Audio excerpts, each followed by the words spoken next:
Osma.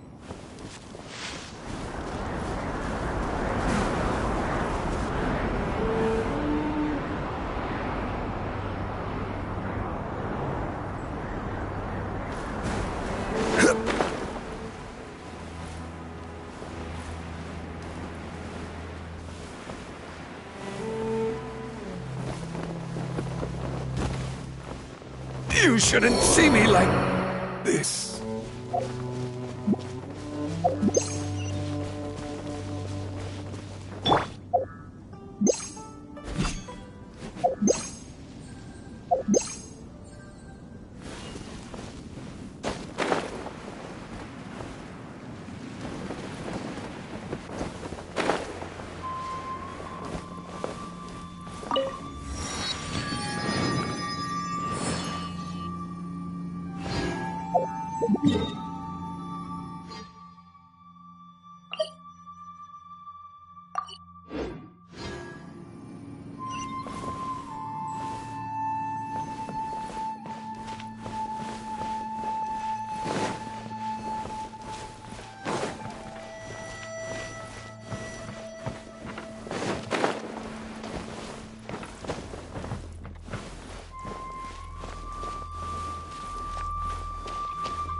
To Sumeru, our next objective should be to head to Sumeru City and find a way to meet with Lesser Lord Kusanali.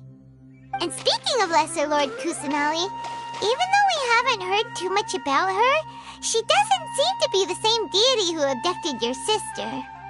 But even so, people call Sumeru the Nation of Wisdom, you know. If we can get a chance to meet the God of Wisdom, maybe she can give us some useful information. But Paimon doesn't know the way to Sumeru City. Maybe we can climb up to that spot with the statue of the Seven on it. That'll give us a way better view of things. Even if we can't see exactly where the city is, at least we'll be able to check for some smaller settlements nearby.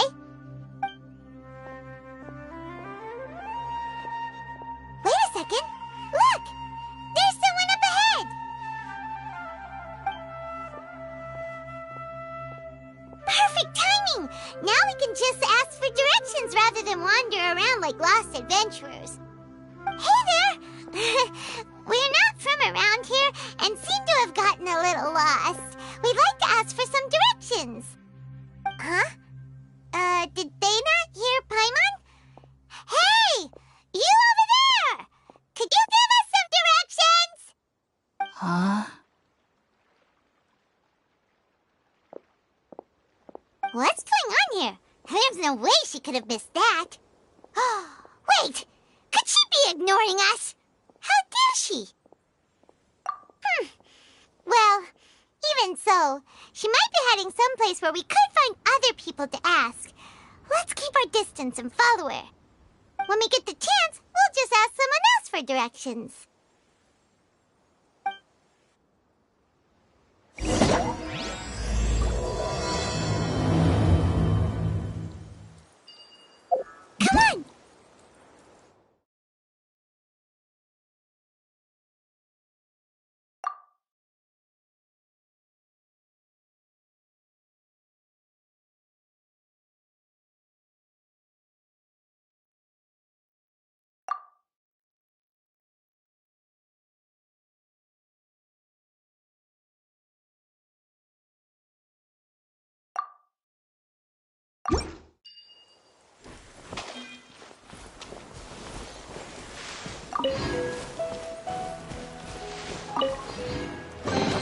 One man's stone is another man's gem.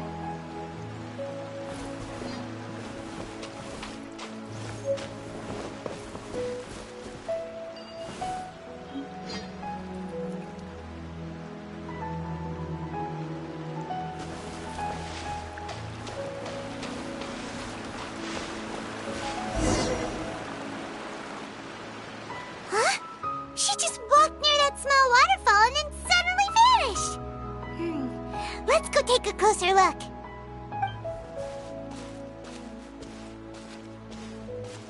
Paimon thought this cave would lead to a village or something, but it looks like that's not the case. Look, she's sitting over there. Wait, she couldn't possibly be living here, could she? What should we do now? Do we try asking her for directions again? Alright then. It's not like we have anyone else we can ask. Even if she's not very friendly, we just need her to point us in the right direction. That's all. Oh. What a lovely smell. It's coming from that sensor over there. This is definitely not your typical place to call home, but at least it smells nice. Maybe living here wouldn't be too bad after all.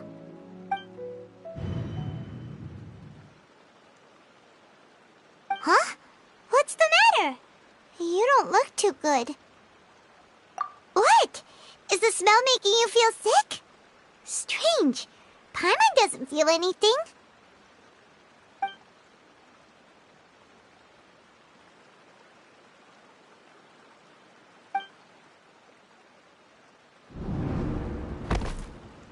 What's happening? Traveler? This is no time for a nap. Oh, come on, wake up.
Traveler's been out for a long time now.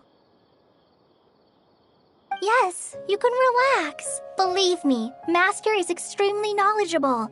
If he says that he's going to be alright, then there's absolutely nothing to worry about.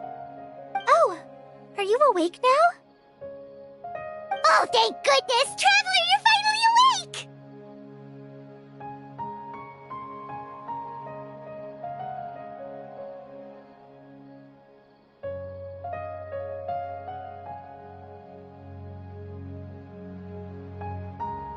Well, we're at... Good question. Where are we? Paimon was in such a panic when you passed out that she even forgot to ask what place this is. This is Gandharvaville. It was originally built by scholars from Sumeru as a place to rest in the rainforest. Now it's mainly used by the forest rangers as a base of operations. My name is Kale. I'm a trainee forest ranger. My master and I found you passed out during our patrol, so we brought you here. Oh, no things are necessary. I didn't do anything, really. By the way, how are you feeling now? Any discomfort? Oh, that's Master's herbal medicine you're tasting. He gave you some while you were unconscious. Before I forget, Master mentioned you should take more medicine once you wake up.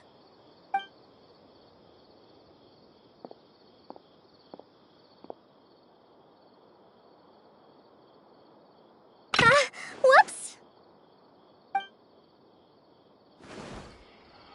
Kale, what's the matter? Were you trying to retrieve the medicine? As I've already told you, you must be careful with these. All right, I'll get it for you once I'm finished here. Sorry, Master. Now, the guide to Avidya Forest's edible fungi is clearly posted on our bulletin board. But if Farbode forgets which mushrooms to avoid one more time, I'll have no choice but to leave the guide somewhere a little more visible. Like right smack on his forehead so others can remind him to be careful. Right? This is the second time he's come down with food poisoning this month. I'll be sure to give him a good talking to. Yes, please do. If, on the off chance, Farbode simply enjoys having little imaginary fairies dance before his eyes, then we'll just let him be. But the next time he requires any of our medicine, be sure to charge him accordingly.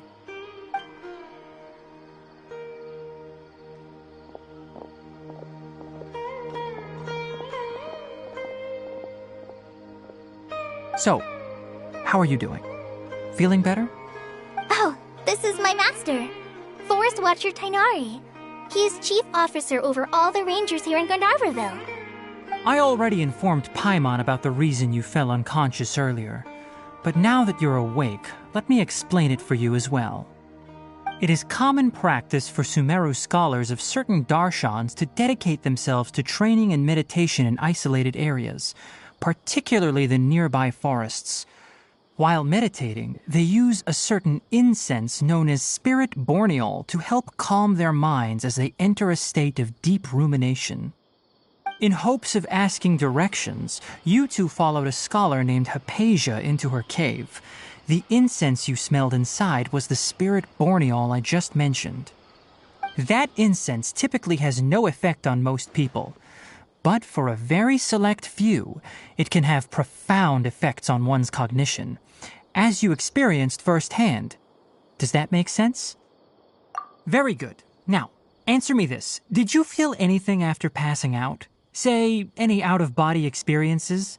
Or did you see anything while unconscious?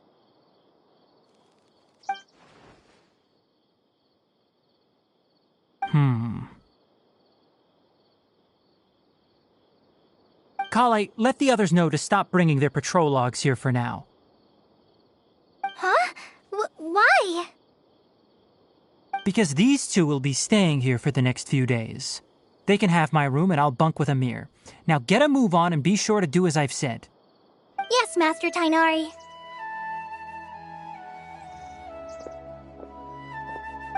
Wait, hold on a second. Can you tell us what's going on? Sure, let me fill you in.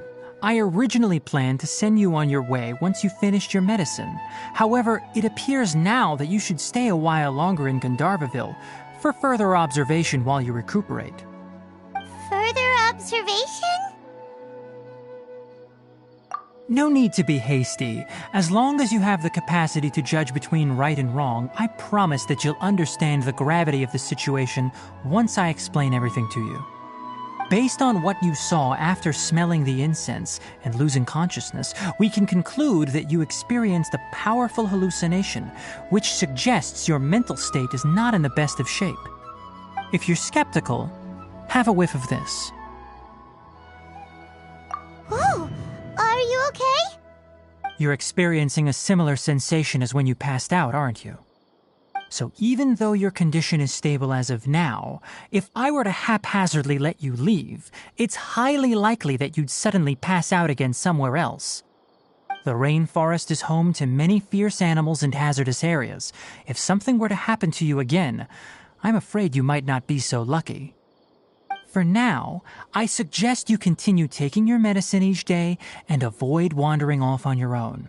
At least until you stop having adverse reactions to this kind of smell, okay? Good. Now continue resting while I fire up another bowl of medicine for you. Seriously? We just arrived in Sumeru and we're already having problems left and right! Paimon knows we're set on meeting Lesser Lord Kusanali as soon as possible, but you really don't look too good. It'd probably be best to let you recover first. Hey! Are you even listening to Paimon? Paimon's over here worrying about you, you know! What's weird? You mean how you're feeling now?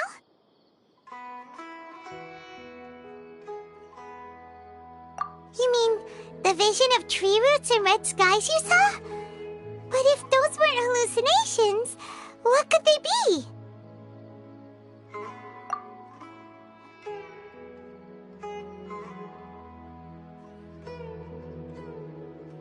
Well, considering how unique you are, Paimon trusts your judgment here. But why didn't you say anything about it to Tighnari? If he misjudged your condition, then there's a chance you could get worse, right? Huh? You mean that Tighnari already knows that what you saw weren't hallucinations? But if that's the case, why would he try to hide that from us?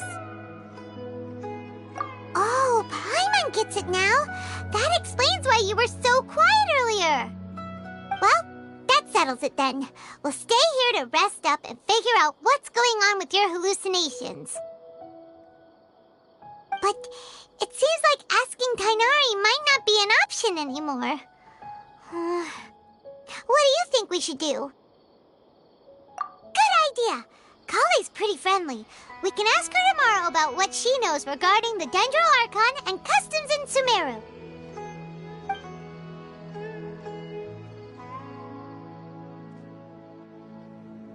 Rise and shine! Come on, it's time to go find Kale!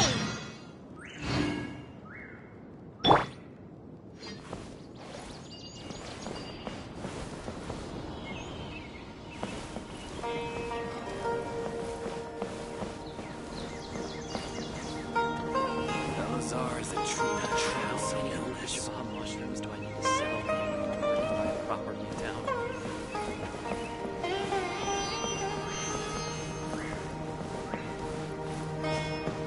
Our recent catch was great. Definitely have enough Yes, for a grand feast this time. total of 5 dusk birds.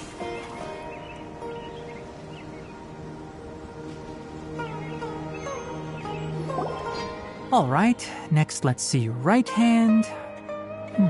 Yes, not bad. But please remember that you still need to be careful. Understand? Yes, I will. By the way, Master, I still haven't received the patrol route for today. Look, Kale, today's patrol will be a long one, so you won't be coming along this time. Besides, there's a chance we may encounter... well, you understand.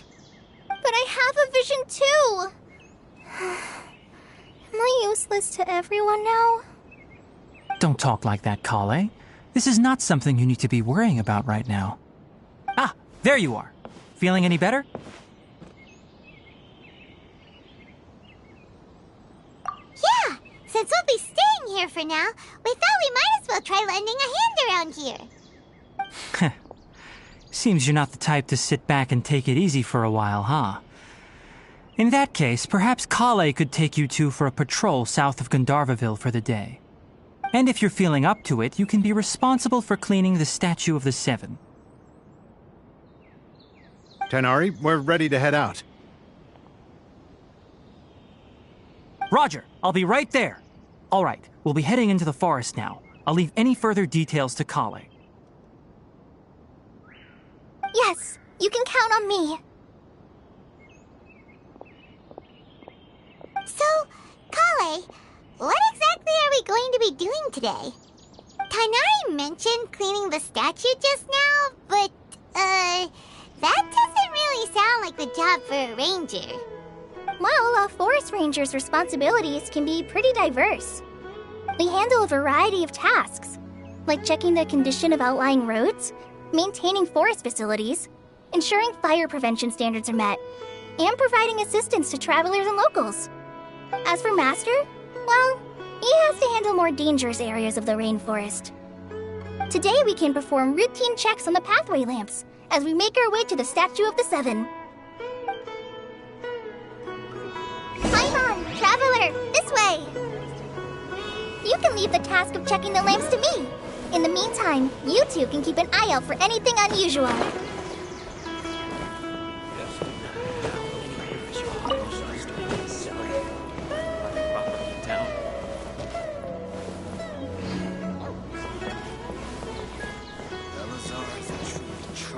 Illness.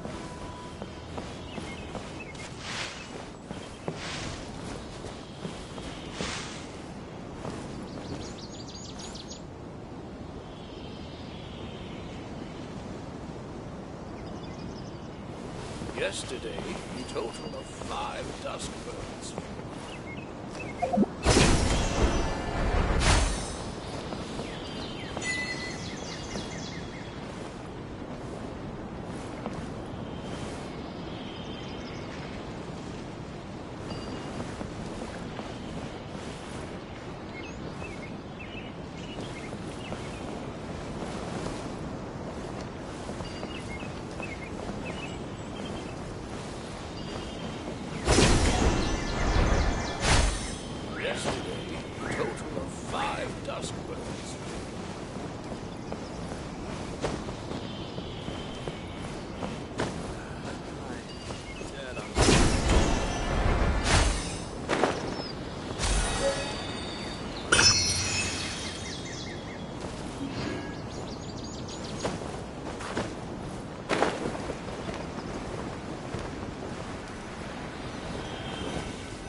Nothing wrong with these 2 lamps. Let's move to the next ones.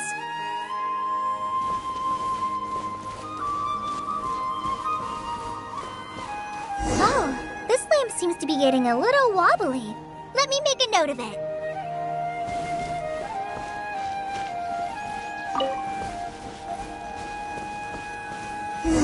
No problems with this lamp.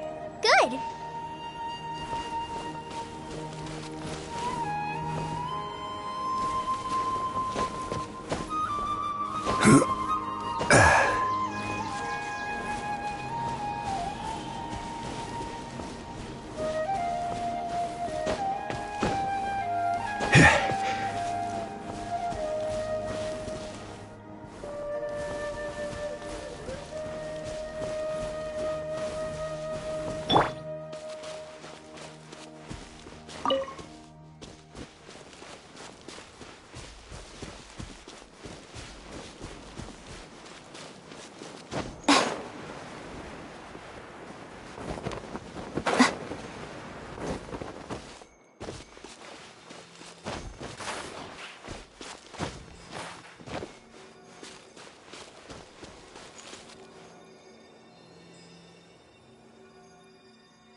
The statue of the Seven is up on top of that large rock formation. You must have seen it when you came down this road before. It's pretty high up there, isn't it? Don't worry. If you're afraid you can't make it up there, I'm sure Master wouldn't mind if you don't clean the statue. Oh? I guess I'll leave it up to you then. There's not much footing once you reach the statue, so be careful up there. Paimon will fly up with you and help you with those hard-to-reach areas. By the way, Kale, do you know anything about the Dendro Archon? You know, what's she like? That depends. Are you referring to Greater Lord Rukkhadevata or Lesser Lord Kusanali? Huh? Greater Lord Rukkhadevata? Oh, is that the name of the former Dendro Archon? Uh-huh. Greater Lord Rukkhadevata was Sumeru's first Dendro Archon. She created the rainforest as well as the wall of Samiel around the desert. Her works provided a means of peaceful living for everyone. To the people of Sumeru, she's not only a symbol of wisdom, but also of power and kindness. Unfortunately, she disappeared in a great calamity that occurred a few hundred years ago. According to what Masters told me, the sages later found the newly born Dendro Archon and whisked her back to Sumeru. To celebrate the reinstatement of their lost deity, the sages dubbed her Lesser Lord Kusanali and let her reside in the sanctuary of Siristana. Uh-huh. Then what happened? Well, and then... I'm not too sure what happened, to be honest. Huh? You're not too sure? But aren't you from Sumeru? Yeah, I'm from Sumeru. But... Maybe it's difficult to discuss this topic with strangers. If that's the case, then don't worry, we understand. No, it's not that. I'm not trying to hide something from you. Besides, I don't consider you two strangers.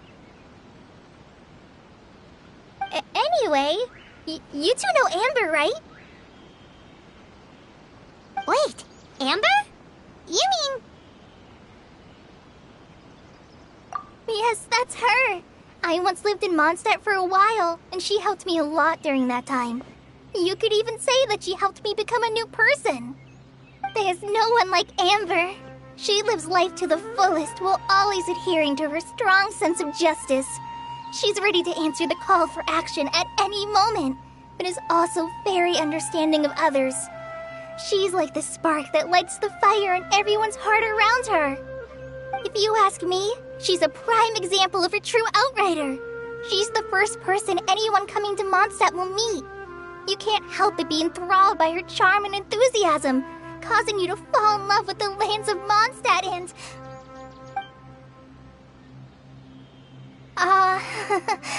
sorry.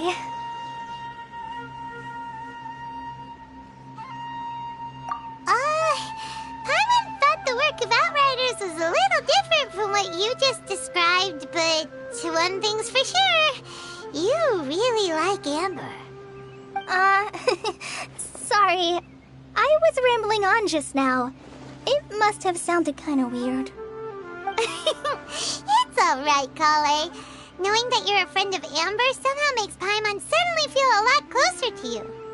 So, how do you know that we've met Amber? Well, after I returned to Sumeru, Amber and I have stayed in touch by writing each other letters. In one letter, she mentioned that Mondstadt was attacked by a fearsome dragon, but the city was saved by a mysterious blonde traveler and their floating companion.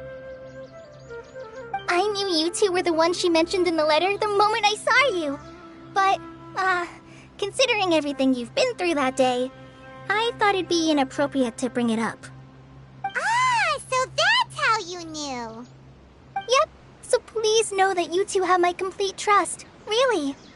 I wish I could tell you more about the Dendro Archon, but I have been away from Sumeru for some time, and I haven't read any books. Sorry. That's alright. You've already helped us a lot.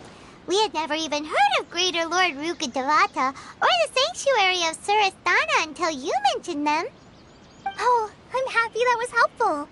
There is one thing I want to ask, though. Why do you two want to know about the Dendro Archon?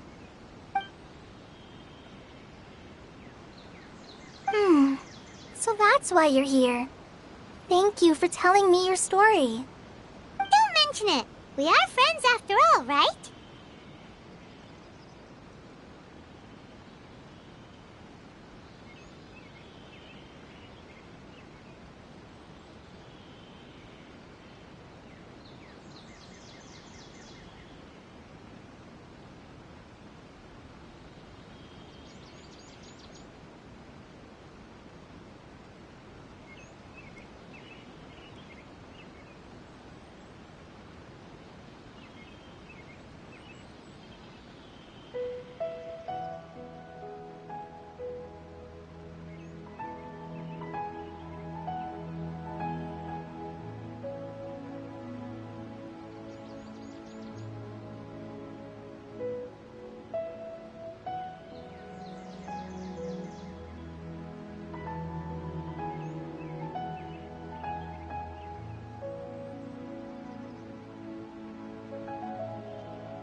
Alright, we have a statue to clean.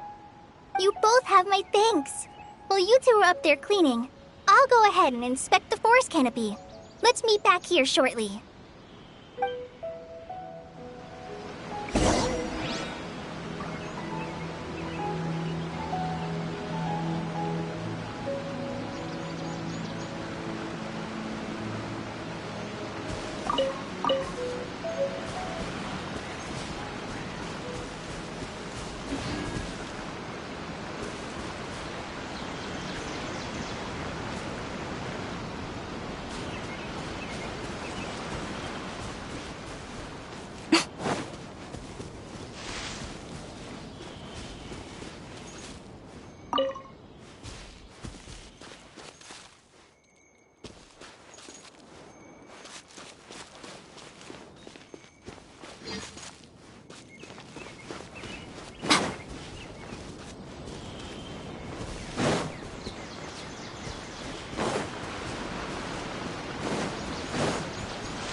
Statue of the Seven is up there.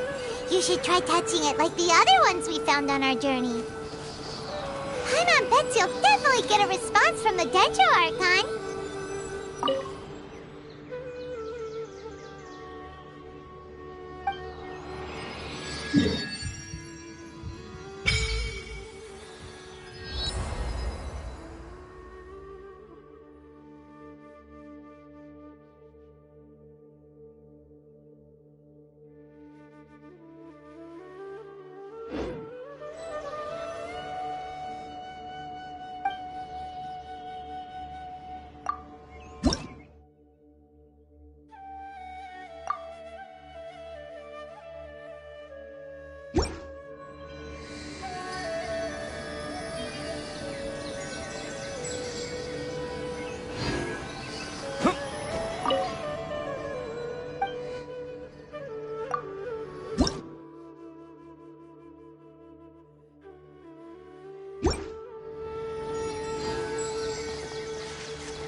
looks at it, the deity that's carved on the statue is kinda small.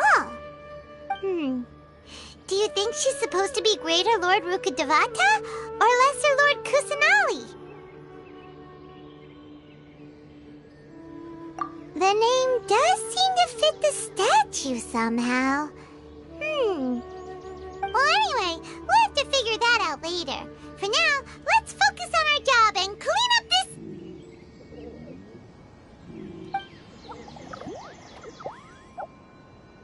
Huh? Wait a sec. Is it just Paimon, or was there something moving? Yeah, that's it. Small and round, like cabbage, but moving. It really freaked Paimon out. Whatever it was, we should probably go and investigate. Actually, on second thought, maybe we should get to cleaning first. Paimon will fly up and take care of the top, and you clean everything below.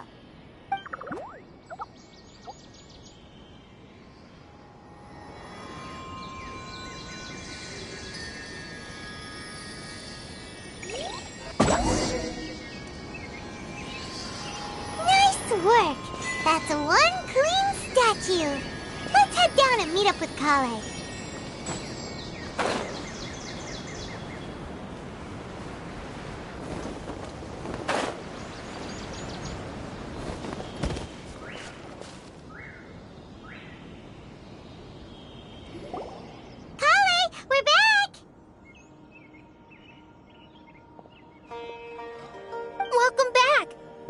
Tired after all that climbing.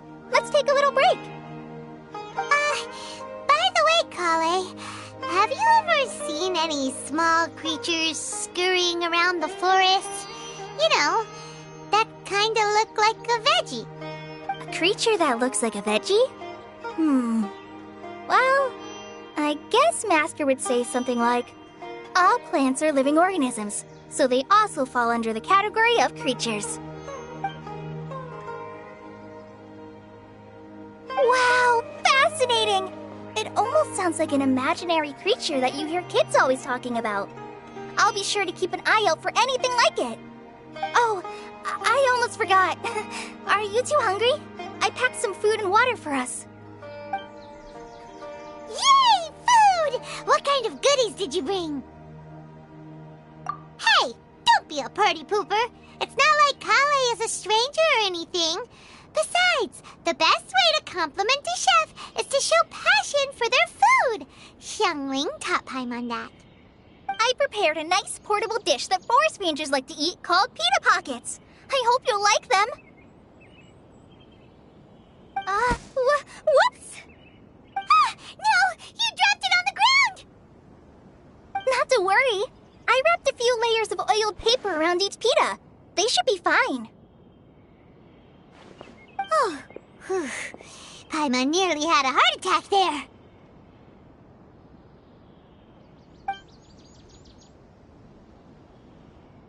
Those pitas are amazing! You're quite the cook, Kale.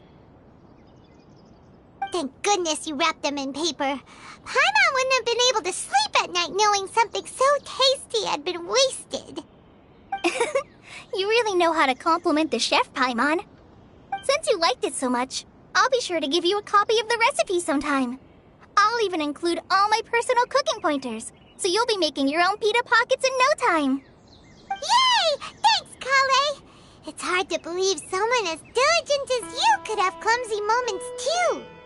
Oh, I guess it happens from time to time. So, Kale, don't you think that Tighnari's a little too strict with you? He won't let you touch anything without his permission. Paimon knocks stuff over all the time flying around the Traveler, but he's never said anything. Everyone has their clumsy moments. No, you've got the wrong idea about Master. Sure, he may seem a bit harsh at first, but with some time, you'll see that he's actually very kind-hearted. I've heard the veteran rangers say that Master is from some ancient and mysterious race that is known for their cunning wit and reclusive nature. Oh, by the way, You've heard of the Academia, right? Well, there's a group called...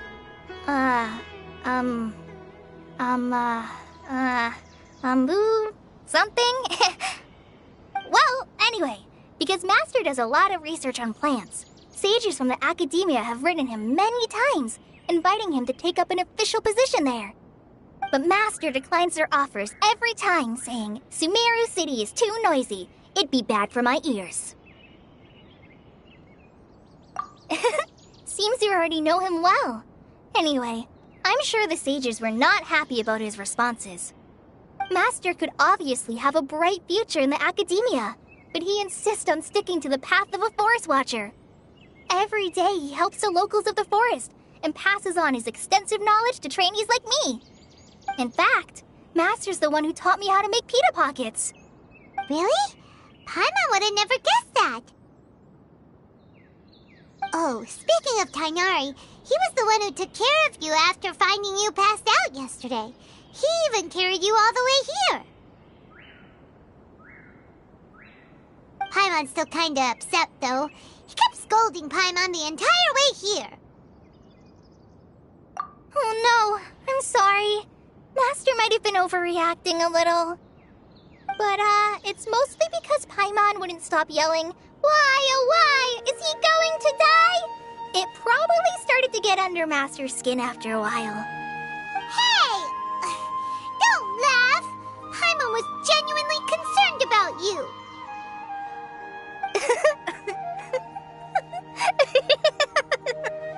Hey!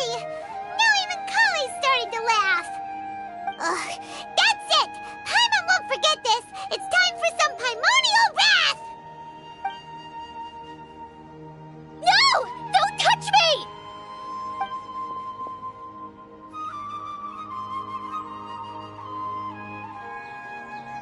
Oh, sorry, Kale. Paimon didn't mean to scare you. No, I just... I didn't mean that. Kale, are you okay? What's the matter? No, I'm fine. I'm sorry. I must have startled you both reacting like that. Oh, well, it's getting late now. Let's hurry back to Gandharville. I think Master and the others should be back by now, too.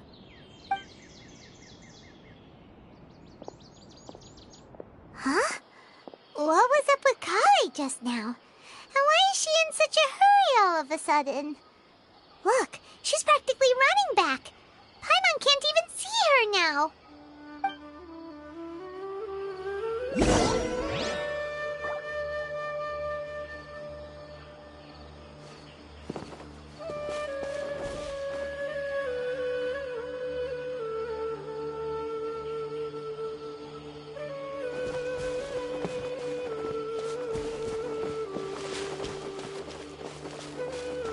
Patrolling the wilderness is so much fun.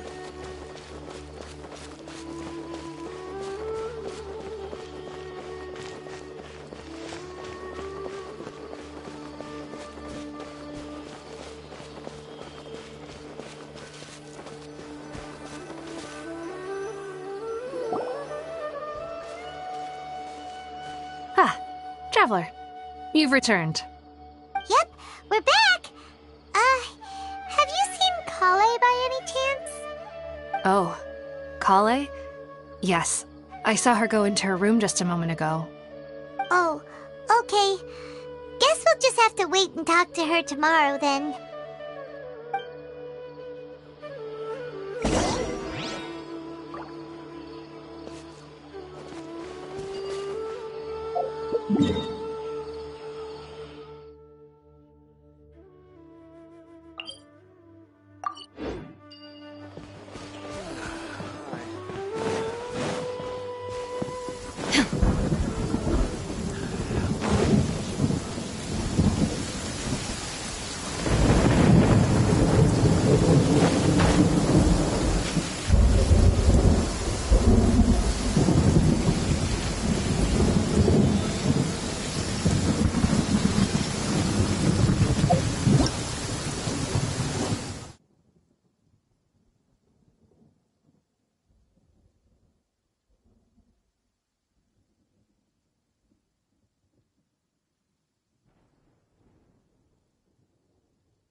Many people dread the sound of thunder.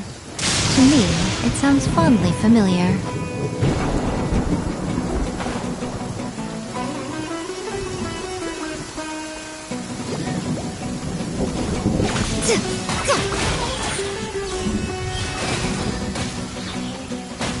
Right here.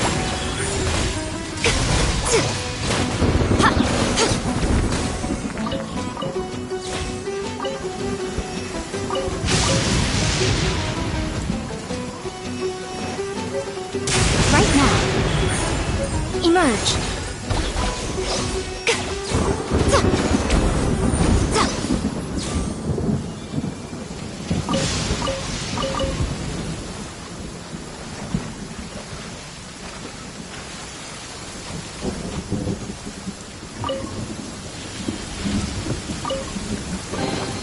Don't tell me that's everything.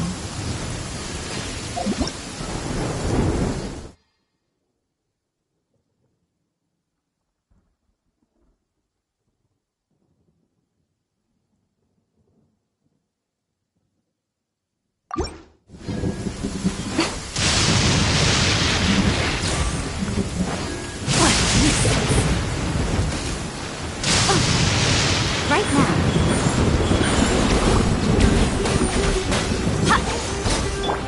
Shine down!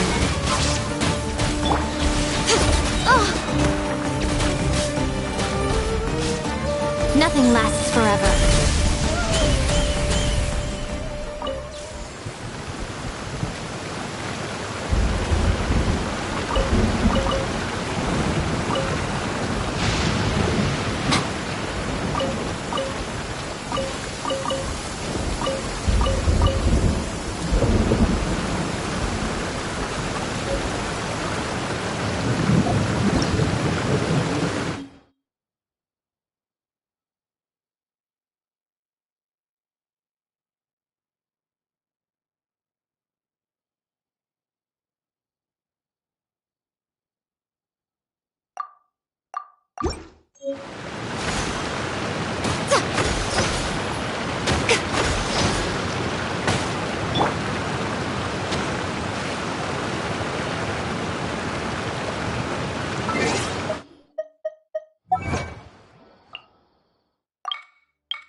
This world is full of unsolved mysteries.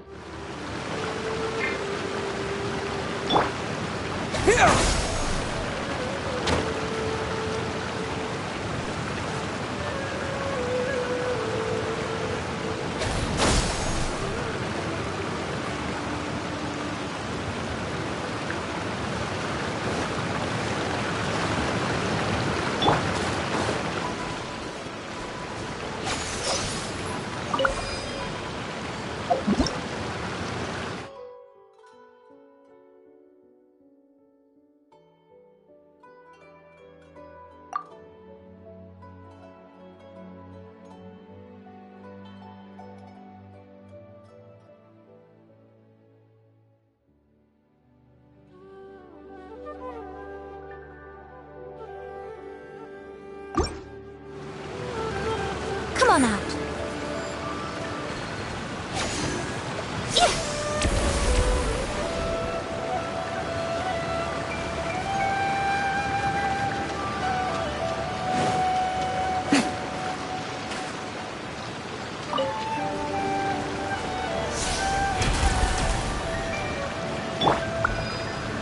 Scatter!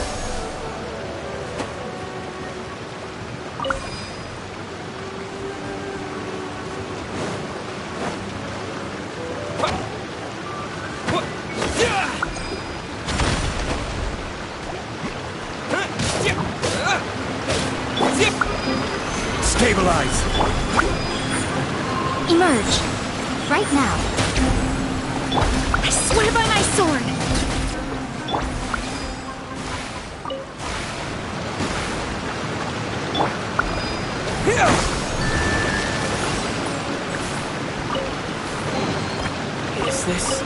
answer from this world?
Emerge, right here, right now.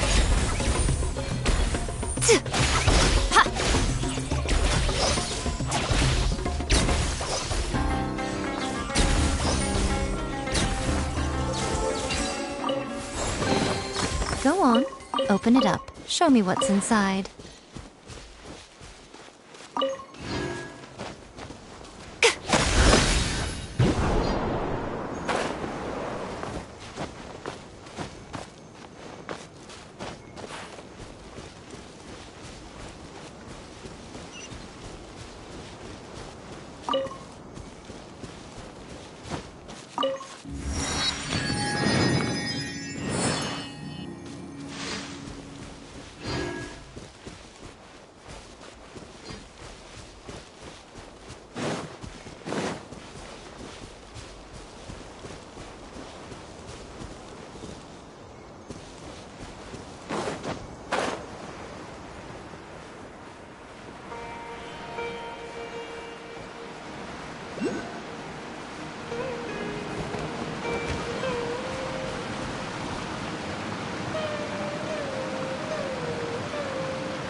Propagate!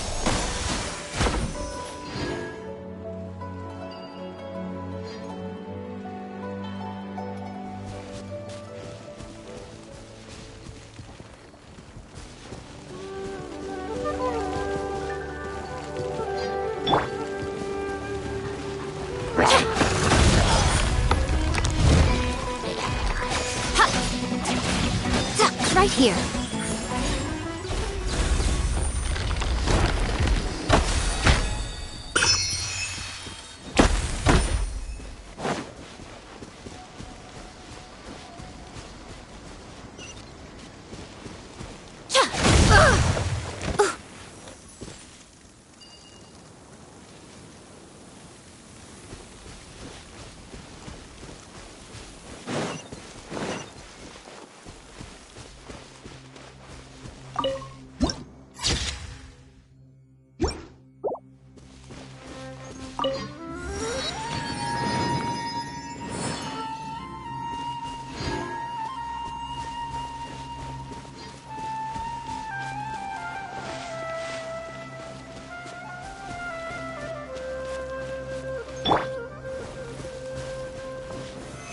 solidify!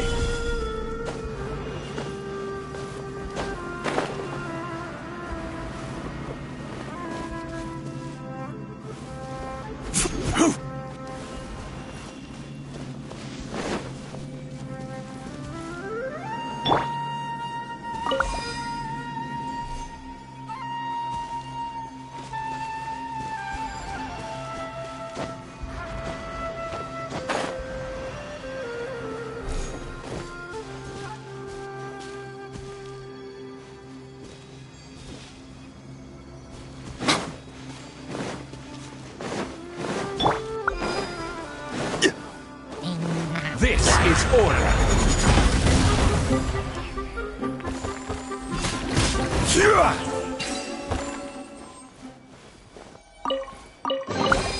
Certainly worth the extra mile.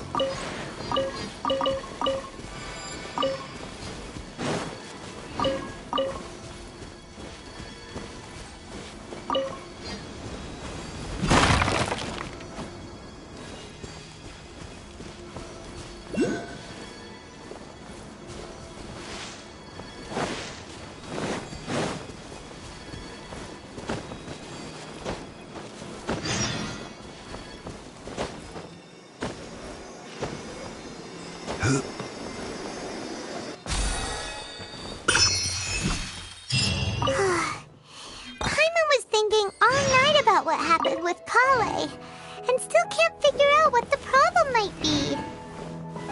Maybe she's in a better mood now. Let's go check on her.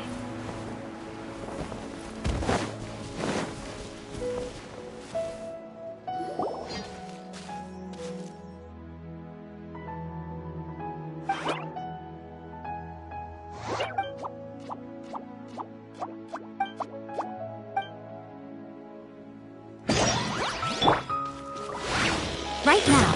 Emerge. Right here.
Right now. Right here. Emerge.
Right now. Right here.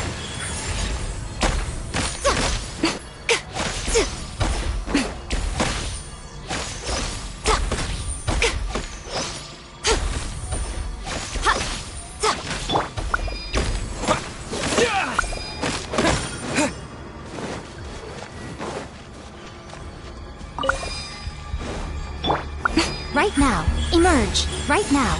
A sight to behold.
Right here. Right now.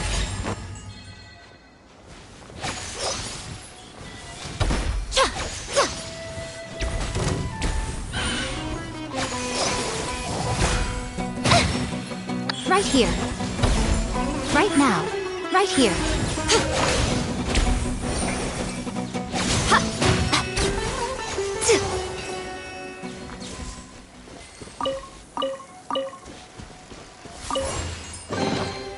Well, what do we have here?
Propagate!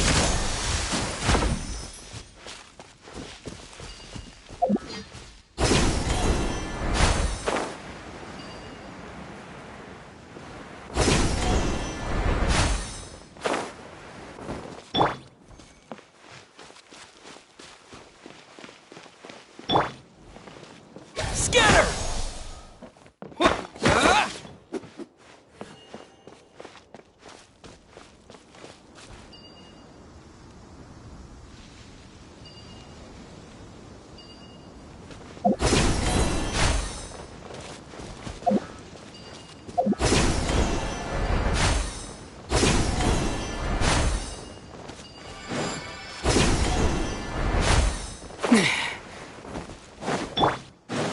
Right now, right here, right now.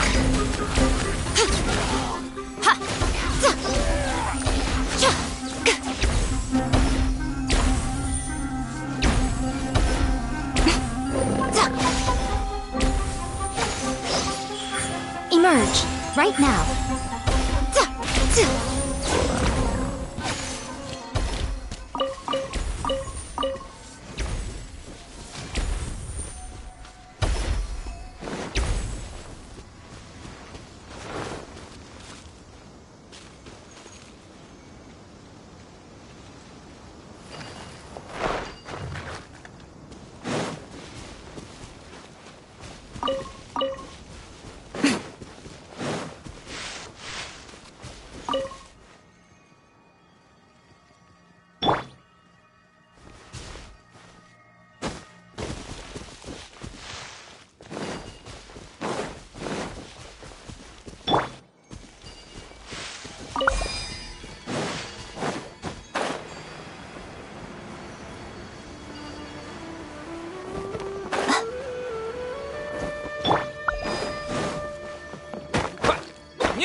here, right now. Emerge.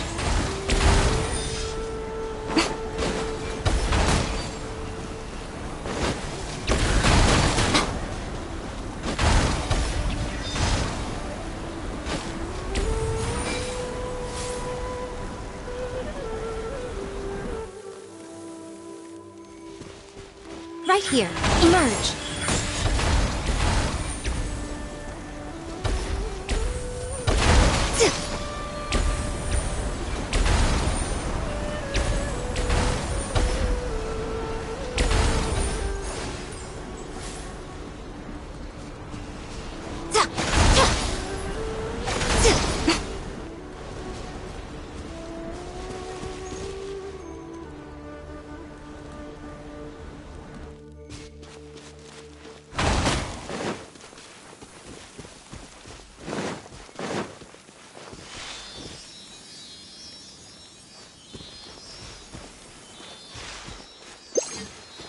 If this rain keeps up, my fur will be dripping wet.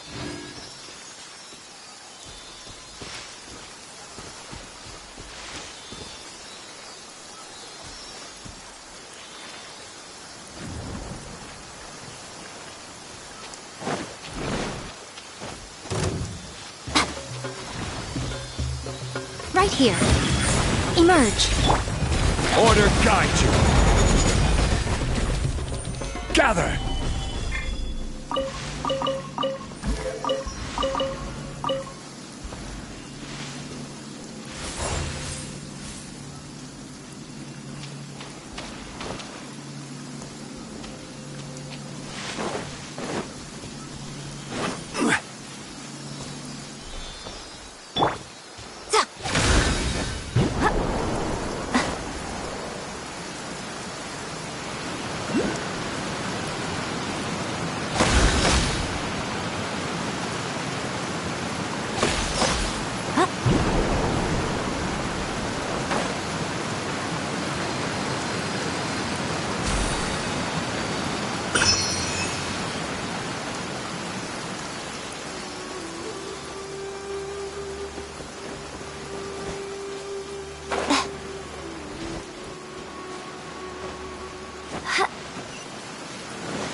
Go on. Open it up. Show me what's inside.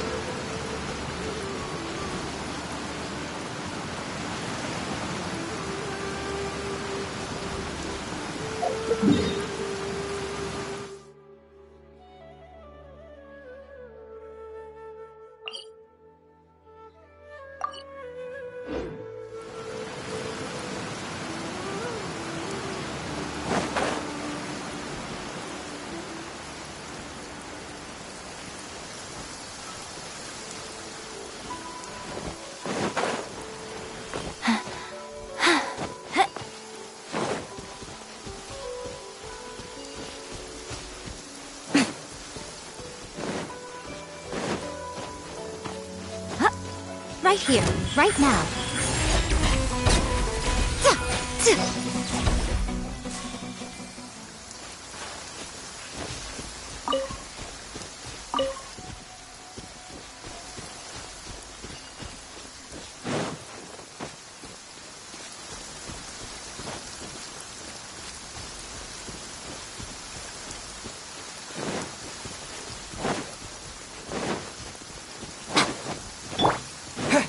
Propagate!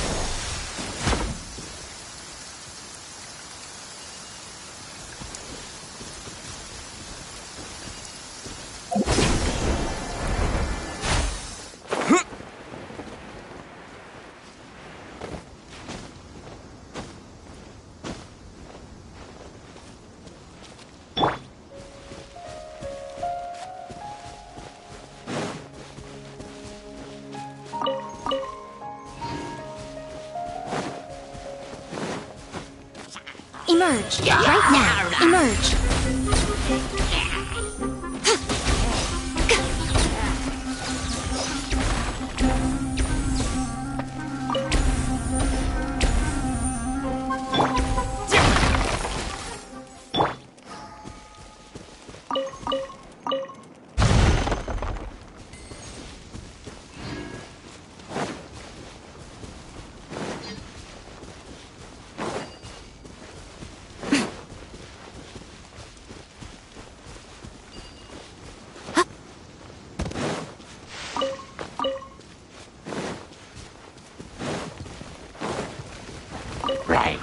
here. Right now. Right here. Wait, hear me. I'm always watching.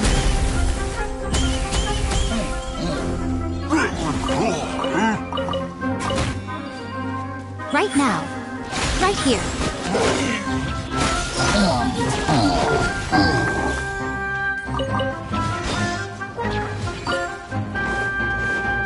Right now. Right here.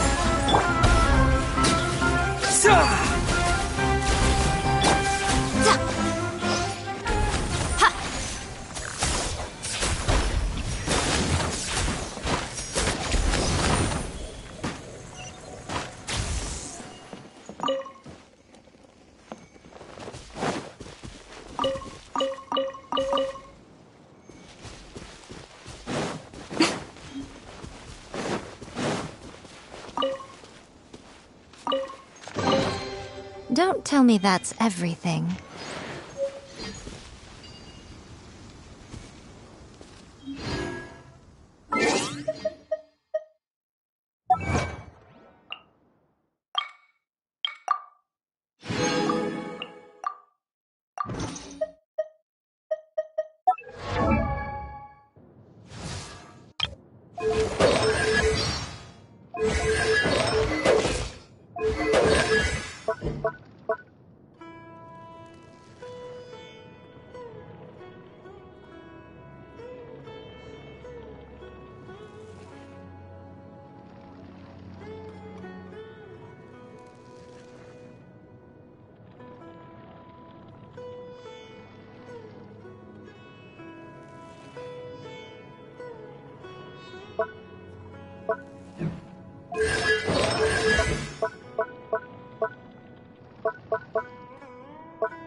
Right now.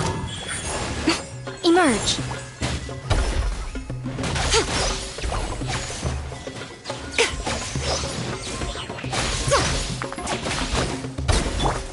I will have order.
think the idea of things staying the same forever is quite beautiful.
Right here. Emerge.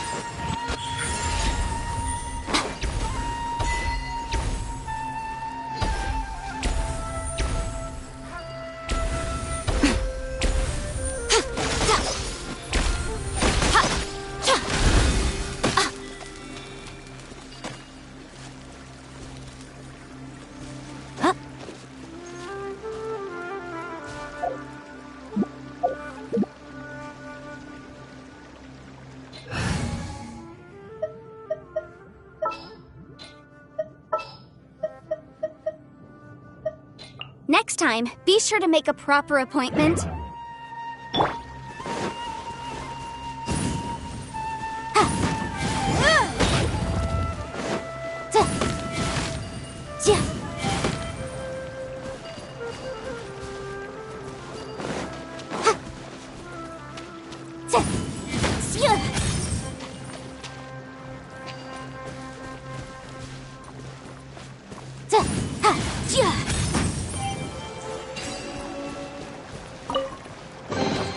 Remarkable condition.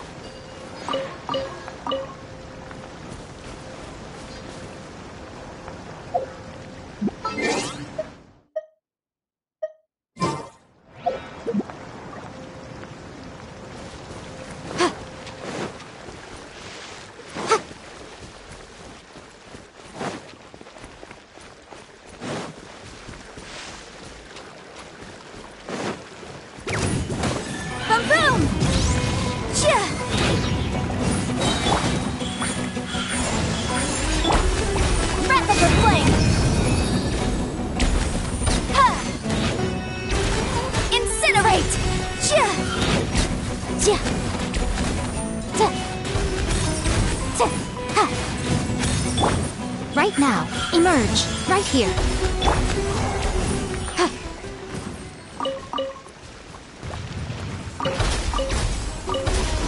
Motion to compel.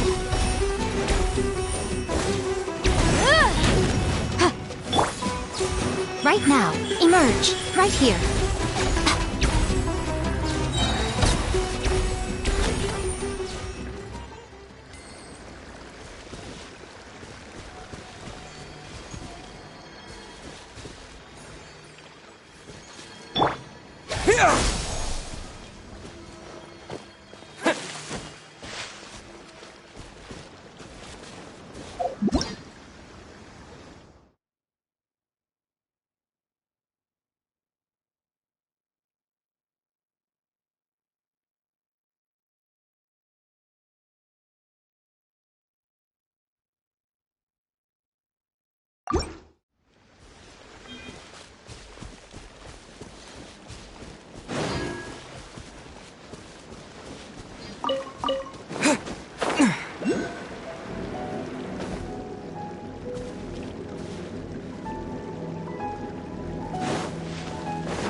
tell me that's everything.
Ah, it's you two.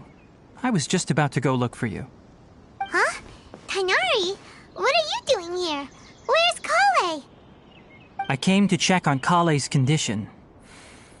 To put it simply, she's not well. You mean she's sick? How could she be... Oh, wait a minute. Could it be because of what Paimon did yesterday? No need to worry. Something as small as you could never harm her. This sickness is something that Kale has been dealing with for some time. Kale has been more excited than usual since you two arrived. A little too much so, to be honest. She hasn't remembered to take care of herself. I suppose it's understandable, though. She hasn't been around anyone she considered a friend for some time now. It must have been refreshing for her to have you two here. So, Tighnari, what's really wrong with Kale? Let's take this conversation elsewhere. Kale just fell asleep after taking her medicine. She needs some peace and quiet.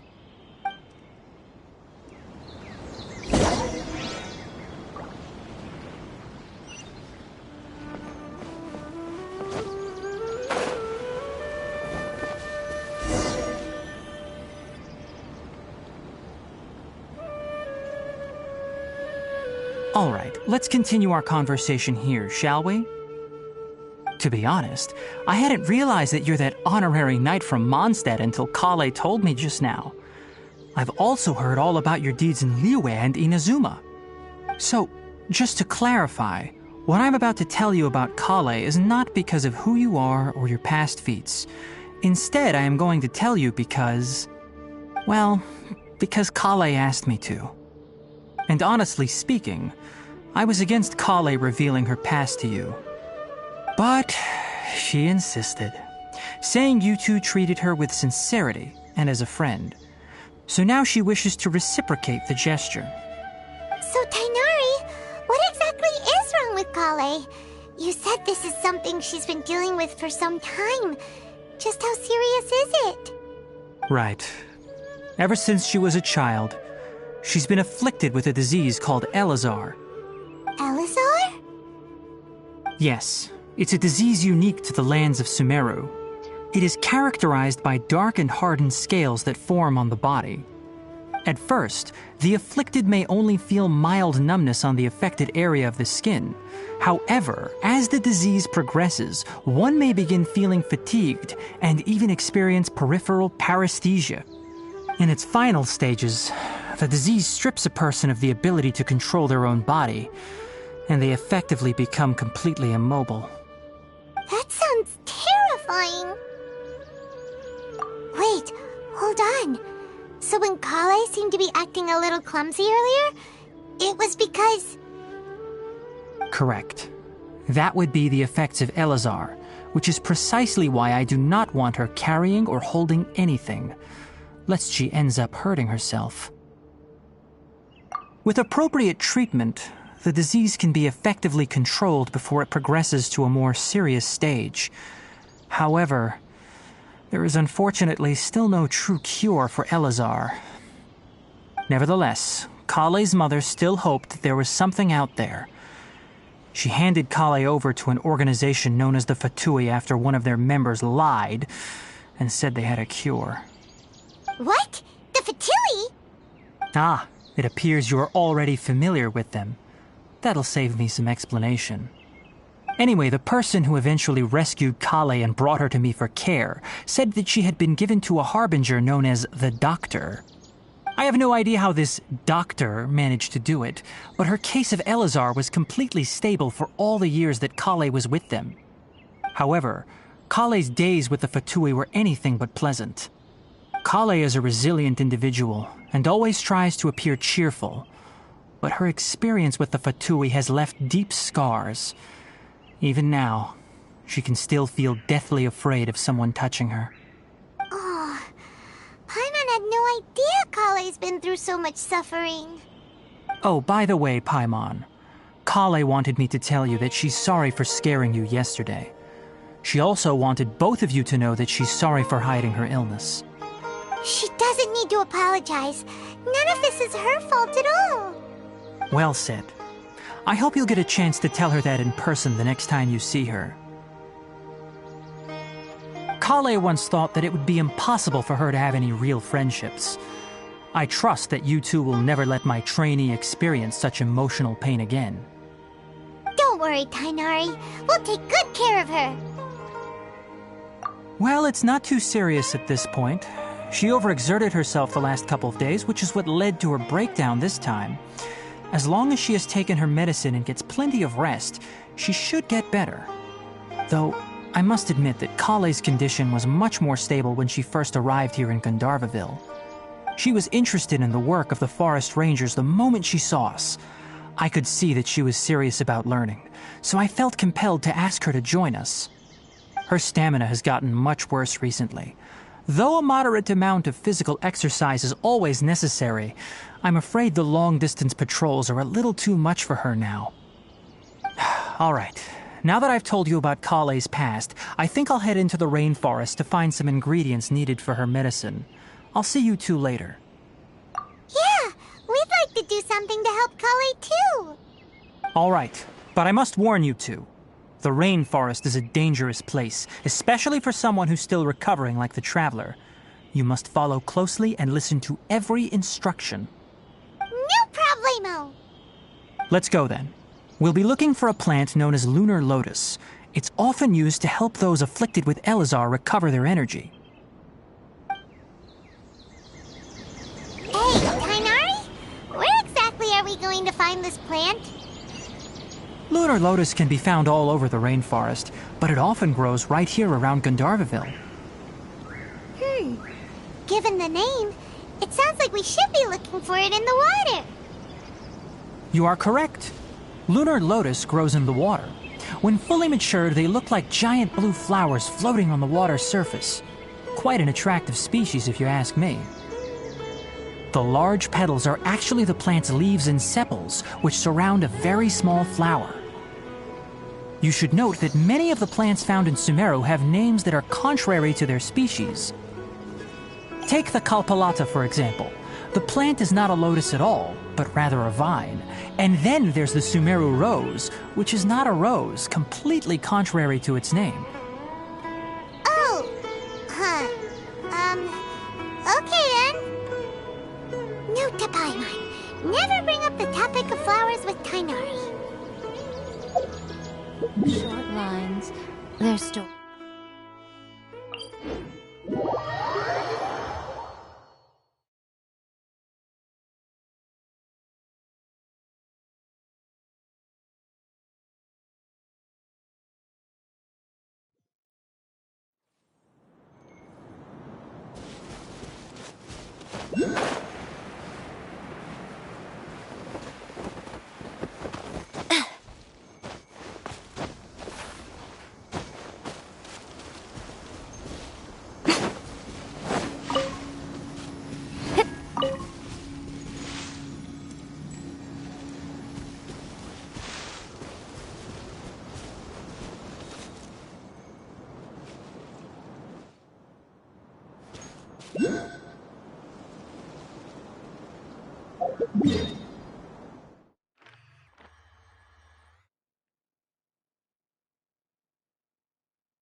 Welcome.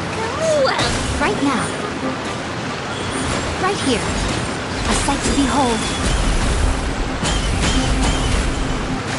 Show them. Right now.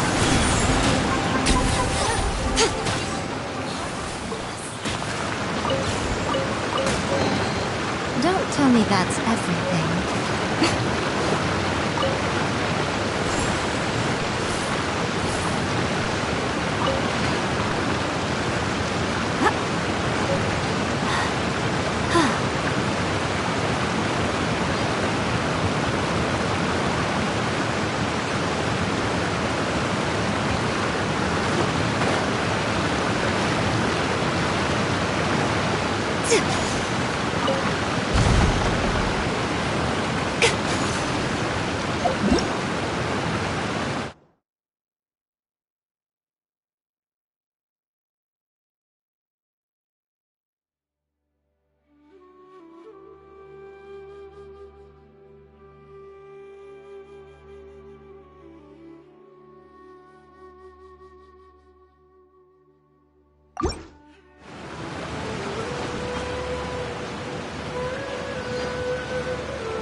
There should be lunar lotuses growing somewhere in this area. Let's split up and begin searching. If you could manage to gather 4 of them, that would be sufficient. We'll rendezvous here once you've gathered the needed amount.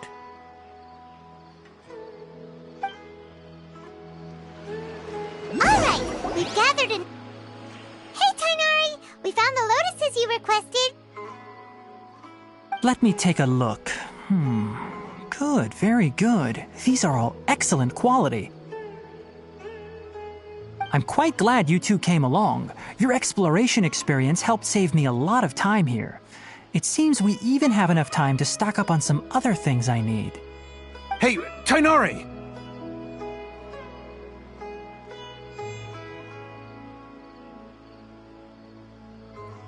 Oh, Tainari! Someone's calling your name! They're dressed like a forest ranger.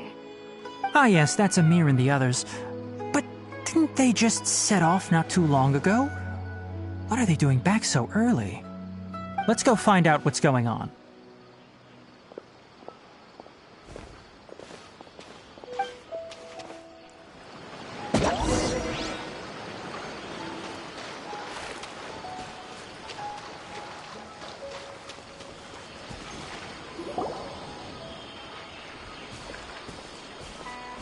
Tainari, thank goodness we found you here. We were just about to head back and find you at Gandharvaville. What's going on? We just discovered a withering zone. The withering is back? But the patrol route you were on should have been already clear just a week ago. It reappeared so quickly. Can you tell me the exact location? It's up ahead, deep in the river valley. It's appeared in a spot that blocks nearly the entire narrow part of the valley area, so we decided to come find you as quickly as possible. And the radius of the contamination? Sorry, I couldn't get a clear enough view to tell. No one in our patrol team had a vision, and it appeared to still be spreading, so we didn't risk getting any closer. Okay, I understand. You made the right decision. I'll go deal with it right away. In the meantime, please guide these two back to Gandharvaville. Wait, Tainari, why don't you let us help you? You two have only just arrived in Sumeru. You're still unfamiliar with many things in these lands. There's a unique type of anomaly that occurs in the Sumeru rainforest. It's called the withering. The affected areas not only cause nearby vegetation to wither, but it's also lethal to wildlife and even people. If you don't carry a vision, then you should think twice before approaching such places. Yes, Amir is absolutely right. I wasn't kidding when I said the rainforest is a dangerous place. As Amir said, only someone with a vision, that is, the power to manipulate elements, will be able to resist the withering's corrosive effects for a time. That's right. If any of the forest rangers without a vision come across a withering zone, we first make a record of the location and then have a ranger with the proper abilities deal with it, like Tainari here. Only someone with a vision can venture within a withering zone and find a way to deal with it. But you don't seem to carry a vision. Don't worry, he may not have a vision, but he's a real pro at using the power of the elements. Don't sweat it. We've helped others deal with similar situations before. Wait, you've met other forest rangers before? I was planning to properly show you both how to identify the withering before you left Gandharvaville. Anyway, since you two are experienced adventurers, come with me. I'm sure you'll both be able to help.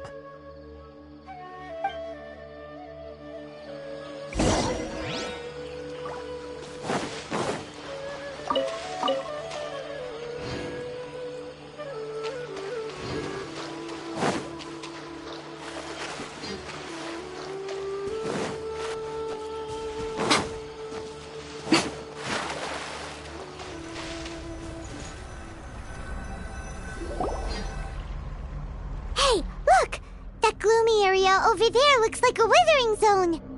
Even though Paimon's seen one before, it's still kinda scary. All right, Traveler. We're about to enter the withering zone. Since you already have experience dealing with these things, you should already know what to do. But please remember, don't push yourself. If at any point it becomes too much, return outside the zone and take a breather.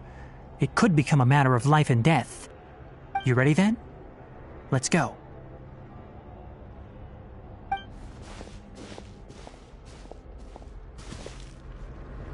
First, we must locate any branches sustaining the withering zone.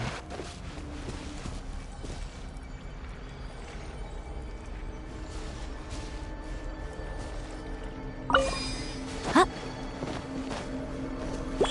Right here. Emerge. Ha!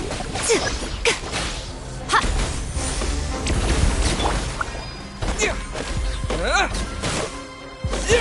Propagate!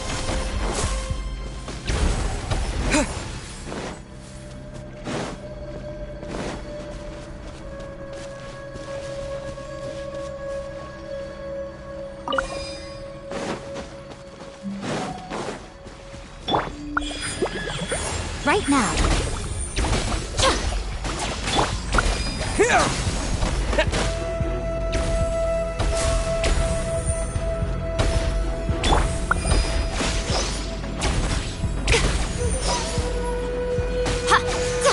Emerge. Right here. Right now. Barbados, guide us.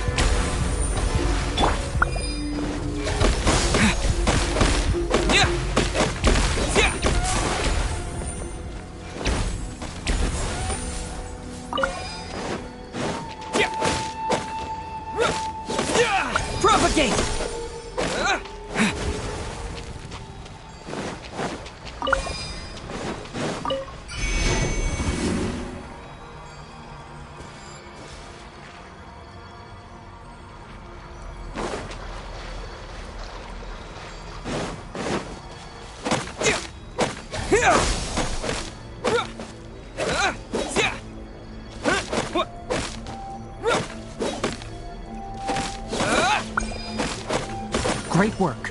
Now that all the branches have been cleared, we'll need to take care of the tumor. Right here. Emerge. Right now. Scatter! Now, destroy the tumors of the withering.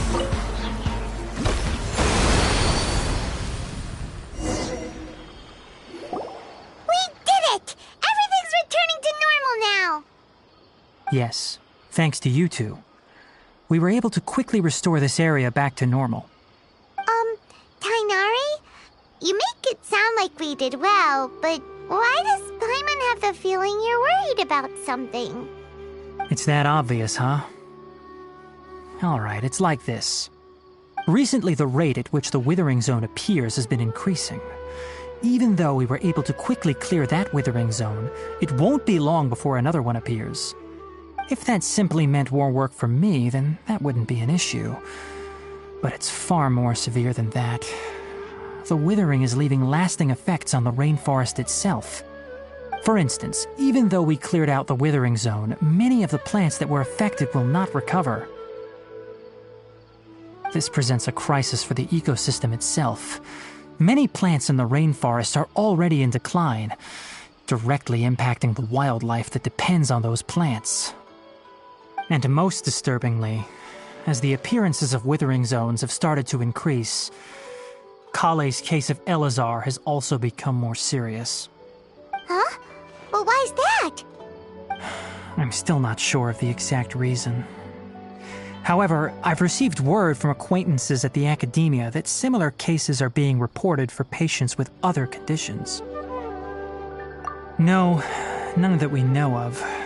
The withering has been recorded in Sumeru for millennia. It's said that it originates from the depths of the world.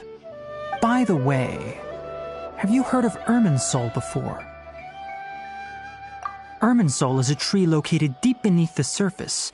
Although it isn't like any tree we know in a biological sense, you can basically think of it as a large tree that grows downwards rather than upwards. I'm sure you've heard of ley lines, right? They're like the roots of Irminsul, spreading and extending from a massive cavern deep underground all the way up to the surface.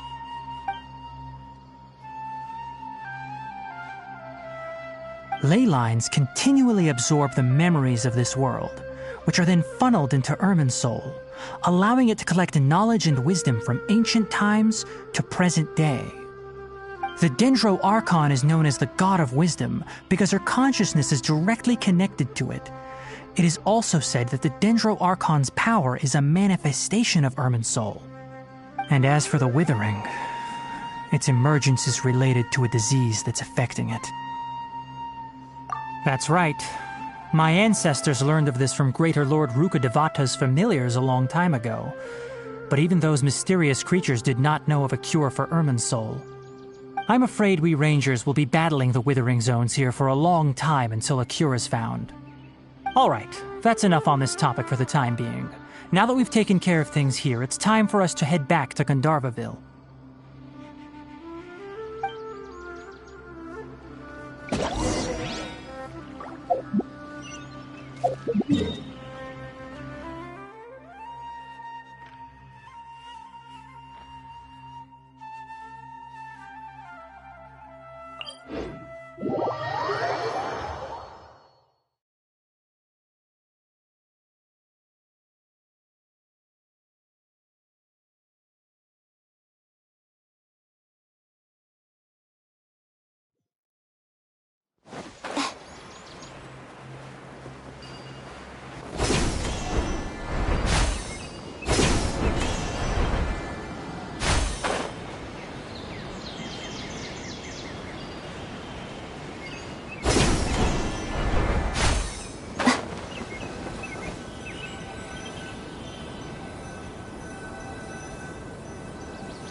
Oh, Tainari, you all made it back. How did it go? The withering zone you reported has been taken care of. No need to worry. Huh. Wait, is that? Oh no, Hypatia!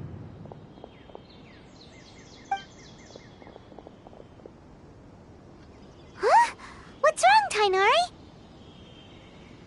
Duskbird is Hypatia's designated courier for urgent news. You do remember her, don't you? She's the scholar you and Paimon were following when you first arrived in Sumeru. Oh, her? How could we forget? So did something happen? Let me see what's written in the letter first. Oh. So what's it say? And what's with that weird expression on your face? Just let Paimon read it. Huh? All Paimon sees are 3 squiggly lines. Yes, allow me to explain. After we brought you from Hypatia's cave to Gandharvaville, Hypatia resumed her meditation. She must have just finished. It's been nearly 3 days since she's had anything to eat, and it appears she's forgotten to prepare some rations. This letter is her asking us for help. We need to go. What? You mean she's been sitting there for 3 days? Hey, wait, how did you know all that from just a few lines on the paper? Well, obviously because this has happened before. Last time she drew 5 lines, and by the time we found her... Well, I'd prefer not to remember that. Needless to say, Hypatia's been through worse, but we should still get to her as quickly as possible. I've got some emergency rations set aside for times like these. Paimon, Traveler, could you two bring these to her? Wait, you want us to bring her the rations? But will the Traveler be okay if her cave is still filled with that funny incense? Let's find out. Here, Traveler, take a smell and see. So, how do you feel? Huh? Really? You're not feeling even a little drowsy? But wait, how'd you know that he'd be okay this time, Tainari? Back when we were clearing the Withering Zone, I observed that he could adeptly manipulate the Dendro element. I knew then that he would be fine. And if I may ask, when I was telling you two about Irminsol's ley lines, was what I described similar at all to what you saw while you were unconscious? That's correct. Those weren't hallucinations at all. Though I don't intend to apologize for deceiving you. Because what you saw is of significant importance. Not just for the nation of Sumeru, but the entire world of Tevat. My forefathers were shown much favor by Greater Lord Rukkhadevata. We took an oath to protect this nation together with her. Now that that duty has fallen to me, it was part of my responsibilities to ascertain whether you could be entrusted with the fate of Sumeru. Now, after seeing you in action with my own eyes, you have earned my confidence, and I no longer feel the need to hide any secrets from you. When you passed out, your consciousness had connected directly with Irminsul. What you witnessed were actually real memories contained within Irminsul itself. I could try to tell you more, but it would be better if you went to ask Hypatia instead. Her focus on meditation and use of Spirit Borneol are aimed at establishing a connection with Irminsul, just as you did. That sounds nice and all, but will she really help us? Seriously, she completely ignored us the last time we tried talking to her. That was because when you ran into her, she was in a special phase of her training. During that time, she must avoid communicating with others. Please, wait here for a moment.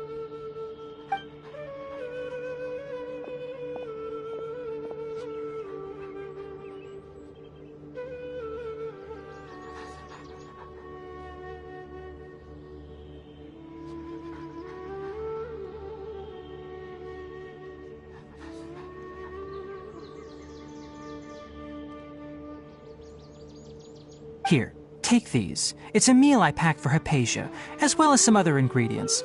I'm sure it'll come in handy. Also, here's a letter that I would like you to give to her. Just show it to her and she'll answer any questions you may have.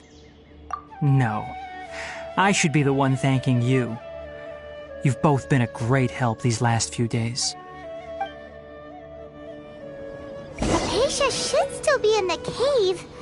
Let's go inside and see how she's doing.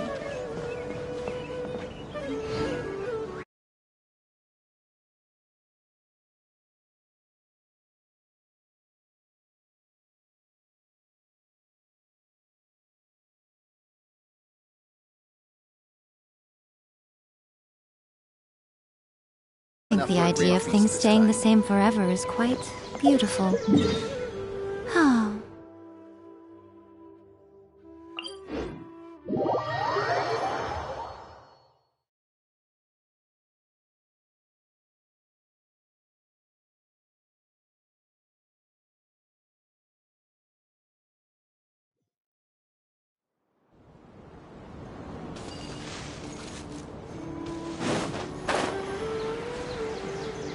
Hypatia should still be in the cave. Let's go inside and see how she's doing.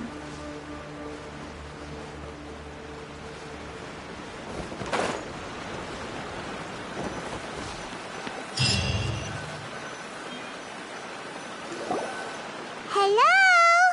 Hypatia? Hey, there's nobody here. Maybe she went out to look for some food. Let's try looking around the area.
There you are!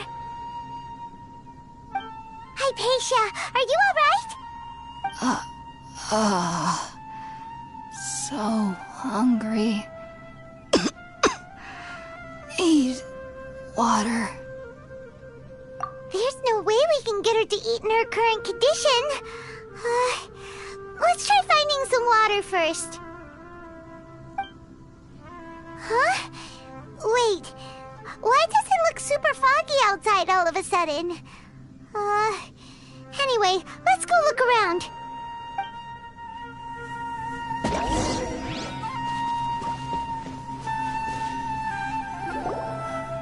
Huh? How'd things out here end up looking like this? What happened? And where are we? Really? Oh, maybe you're right. Let's go investigate the area.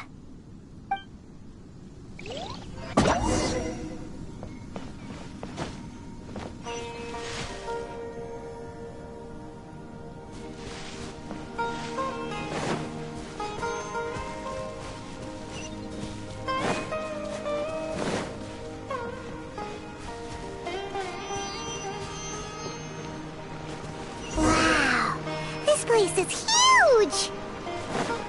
Paimon knew there's something off about that cave. Let's think of a way to get over there and have a closer look.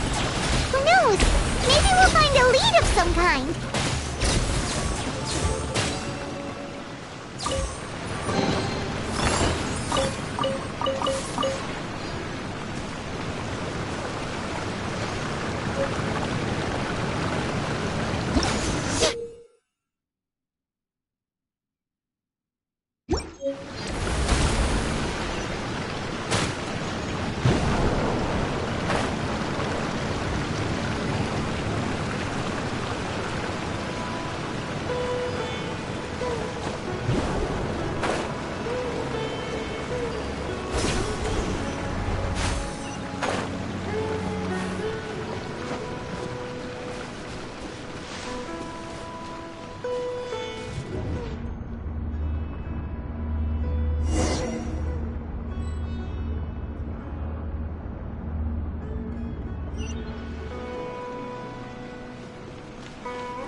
right here.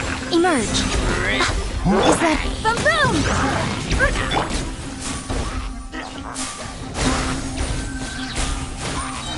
Germinate! Time for your arraignment!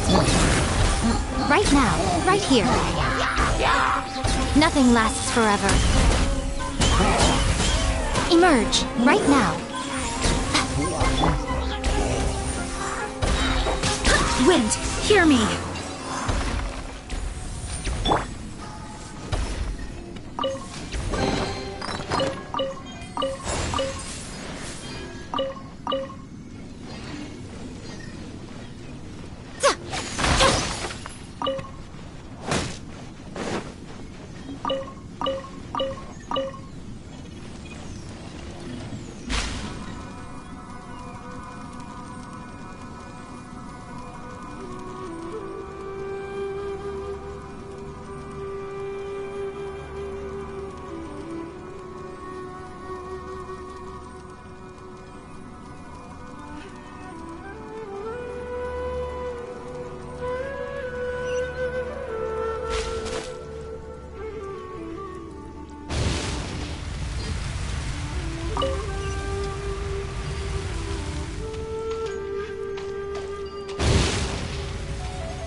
What in Tibet is going on here?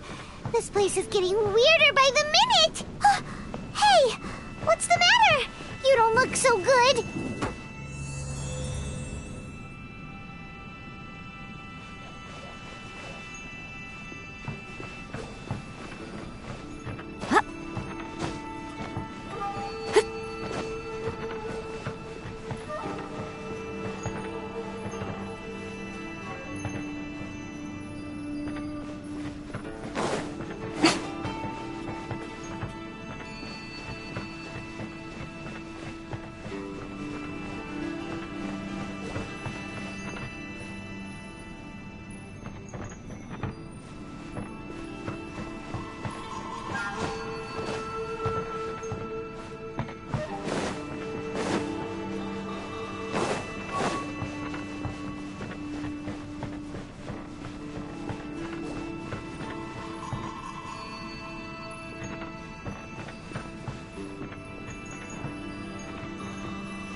Propagate!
Well.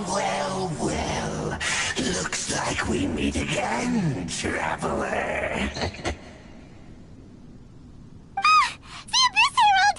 What are you planning to do in this strange place? Strange place. Plotting. You needn't worry about such things. They don't concern you.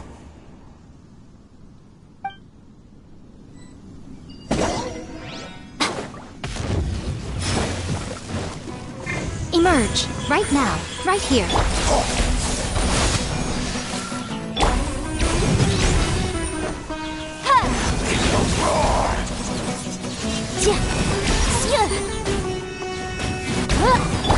Right now.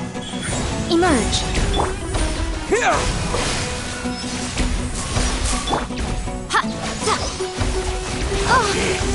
Grant me new life. Will come. Right here. Right now. Right here.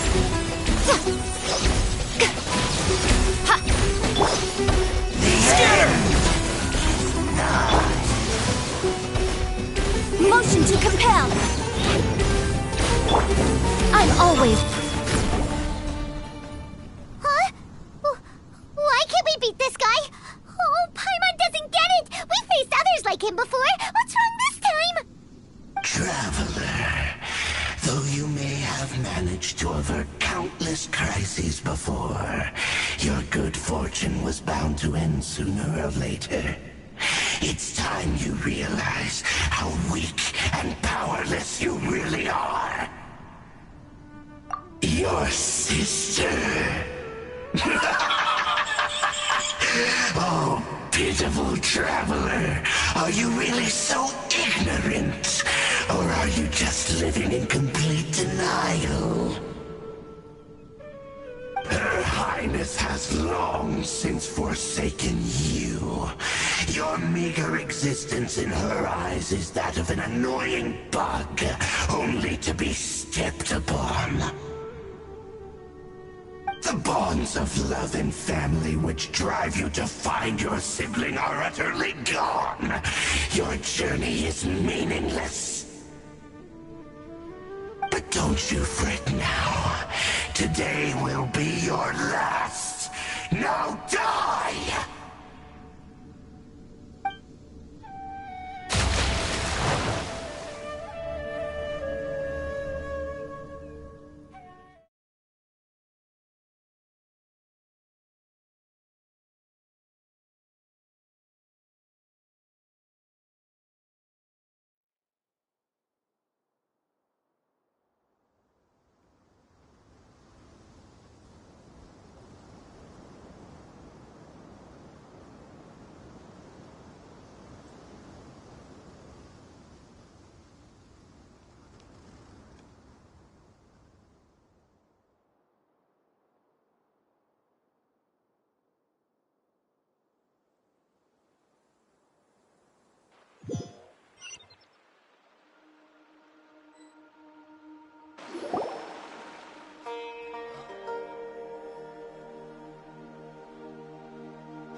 What do we do? We haven't seen Hypatia anywhere out here. Oh, there she is! Quick, let's see how she's doing. Ah, so sweet. Well, the good news is that she's still conscious. Hey, why'd you drop her food on the floor like that?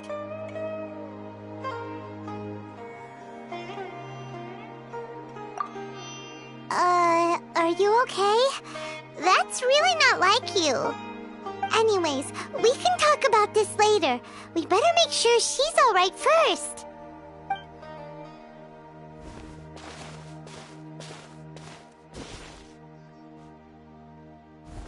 Whoa! Wait a sec. Look at all this fruit lying around her. We can put that to good use.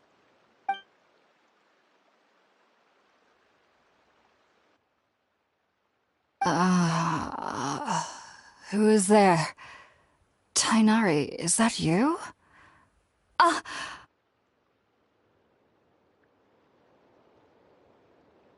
Huh? It's okay. You can relax, Hypatia.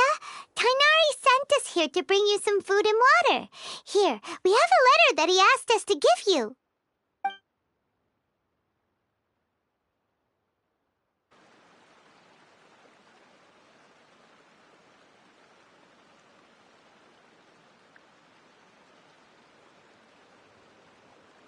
I see. So, you're friends of Tainari.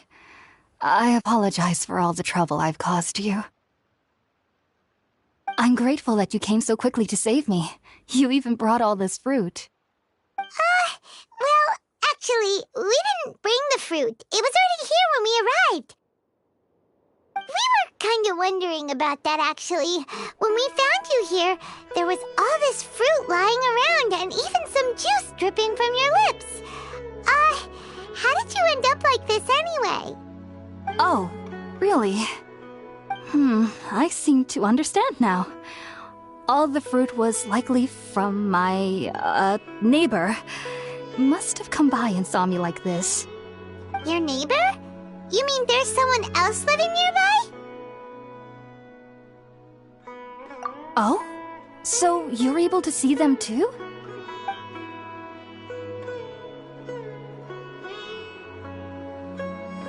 Wait, hold on a second, Traveler. You say that before we arrived, you saw some mysterious creature and suddenly had a strange dream? Isn't that a little too crazy to believe? No, I actually do believe what the Traveler is saying. I myself had a similar experience once before and ended up scaring my timid little neighbor here. You needn't worry. They mean you no harm. They only dragged you into the dream because they hoped to buy themselves a little time in order to scurry away. So, Hypatia, just what kind of creature is your neighbor exactly? I'm not sure what it's called, to be honest. But I do know that they have some sort of deeper connection with the Dendro Archon. I know this because the first time I saw them was also the exact day my consciousness was able to form a connection with Irminsul. Even after I opened my eyes and stopped meditating, my heart was still pounding, and my mind was racing with all the knowledge that I had touched. And at that very moment, I suddenly noticed a small figure at the opening of the cave. In my curiosity, I began to walk over to the creature. They must have already been used to me living in the cave, because they didn't seem to mind me approaching them. They just kept doing whatever they were up to. It wasn't until I crouched down next to them that they suddenly realized that I could see them. Oh! And then? And then I had a dream. By the time I came to, they were nowhere to be seen. I was convinced they'd never show up again. But sure enough, I saw them nearby a few days later, and they weren't alone. I feel like they aren't as afraid of me as the first time I approached them, but I never would have expected them to save me.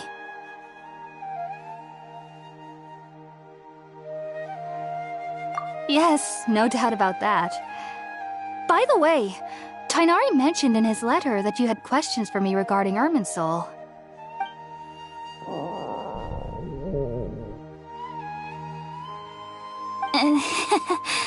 Sorry about that. Sounds like just drinking juice still isn't quite enough for my stomach. Well, if somebody hadn't dropped the food earlier... Anyway, looks like we'll need to prepare something ourselves. Besides, Paimon's getting hungry too. Let's eat first and talk about Irminsul later. Alright, we're up, Traveler. Today's menu will feature Sweet Madame and a radish veggie soup. You'll love them, Hypatia. They're our specialties after all. Sounds good. I've never tried any dishes from other nations before. I certainly look forward to it. It's been so long since I've had a decent meal, too. To be honest, the last time had to be when Tainari came to visit.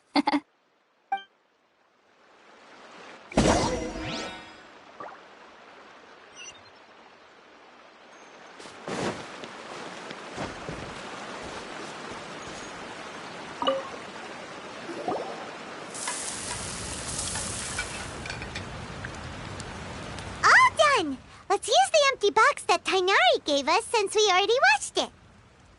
Oh, it smells amazing! And the box is a nice touch, too! Let's go serve this up and start eating with Hypatia!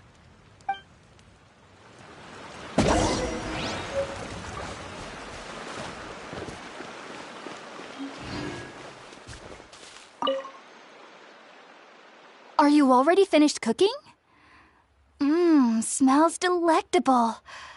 I'm truly thankful whenever I can enjoy a proper meal like this. Cooking really isn't my forte.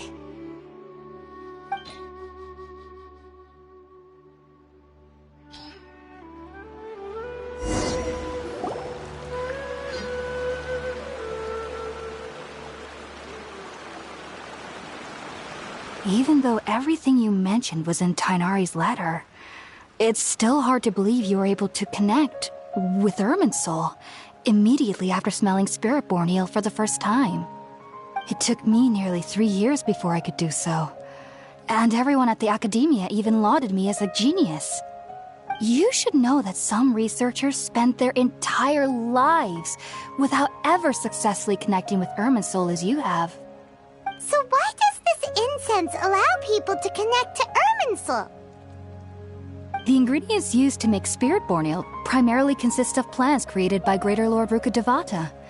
These special ingredients are conducive to heightening our senses to the Dendro Archon's power. Since the root of the Dendro Archon's power lies within Irminsul, we can occasionally tap into her powers to peer into the depths of the earth. Naturally, anyone who can establish a connection with Irminsul in their first ever attempt must be a person of great understanding. Makes sense. But Paimon's got a question. Why was he sensitive to the smell of those plants for such a long time? That was primarily due to his body's unique constitution.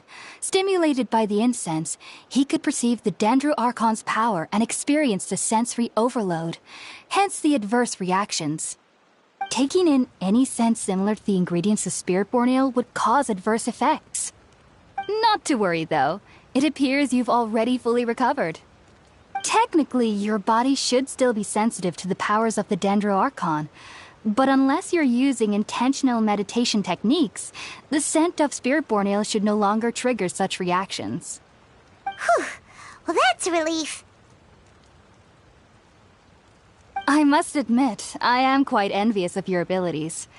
Even if it meant suffering from pounding headaches for the rest of my life, I'd consider it worthwhile so long as I could connect with Irminsul at will. Whoa, you're really serious about this whole thing, aren't you?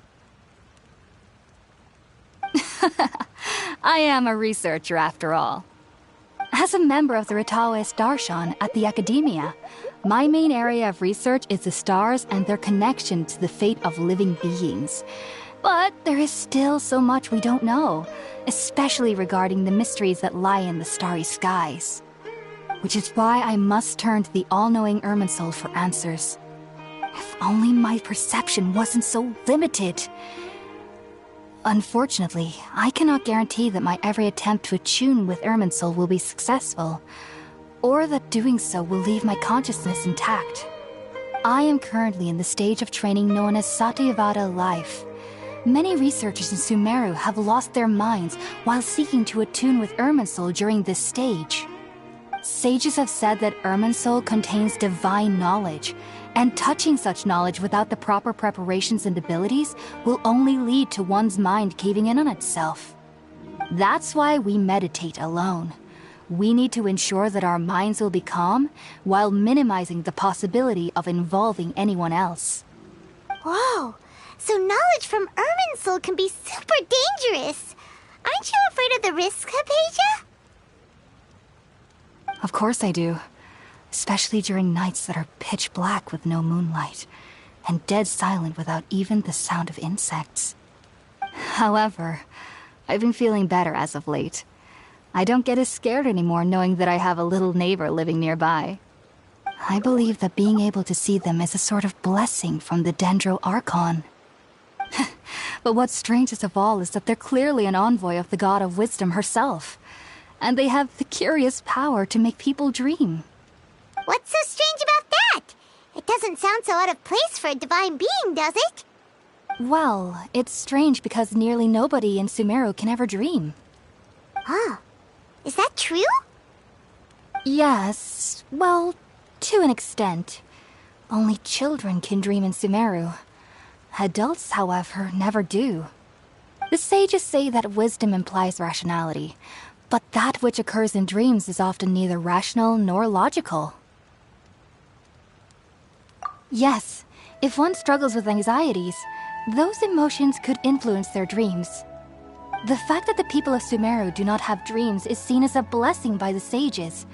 They believe that Greater Lord Rukkhadevata, the god of wisdom, is keeping us away from the foolish delusions you encounter in your sleep. I was born into a family of scholars in Sumeru City. Ever since I was a child, my parents would always tell me that I'll know I've grown up once I stop dreaming. I studied hard, enrolled as a student in the academia, and went on to become a researcher. Sure enough, I never dreamed again. But then, on the day I scared the little Aranara, I suddenly saw a dream again. It was incredible. Though I don't exactly remember what I saw, I clearly recall the feeling. I suddenly felt like I was a child again. Back then, I was foolish and ignorant as any youth would be, but I was free of fear. Maybe dreaming isn't as bad as we've made it out to be. Just be sure not to speak of this if you travel to Sumeru City. They'll look at you as if you've lost your mind. So, do you have any thoughts about the things he saw when he connected with Irminsul? Sorry. I'm afraid I don't have any answers as of now. All I can say is that what you saw is a memory contained within Irminsul itself. World forget me. What could that possibly mean? If only I could ascend past Satyavada life and begin Paripurna life, I might have some more answers for you. If you two are ever in the area again, please be sure to come and see me. There's no need to be thanking me. You two are my saviors. Besides, I'm already looking forward to tasting some more of your cooking.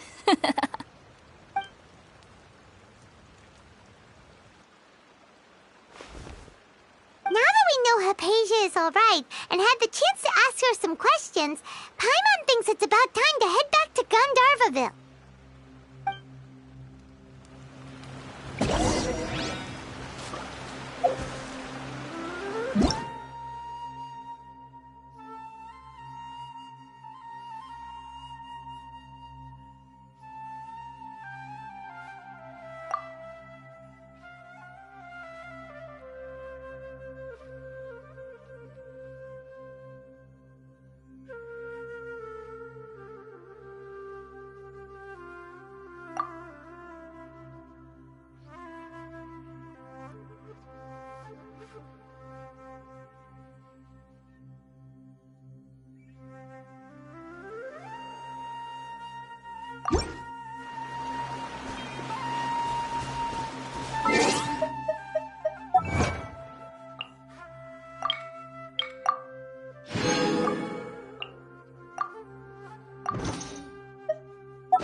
Think about it, Tainari. Refusing to join is tantamount to burying your head in the sand.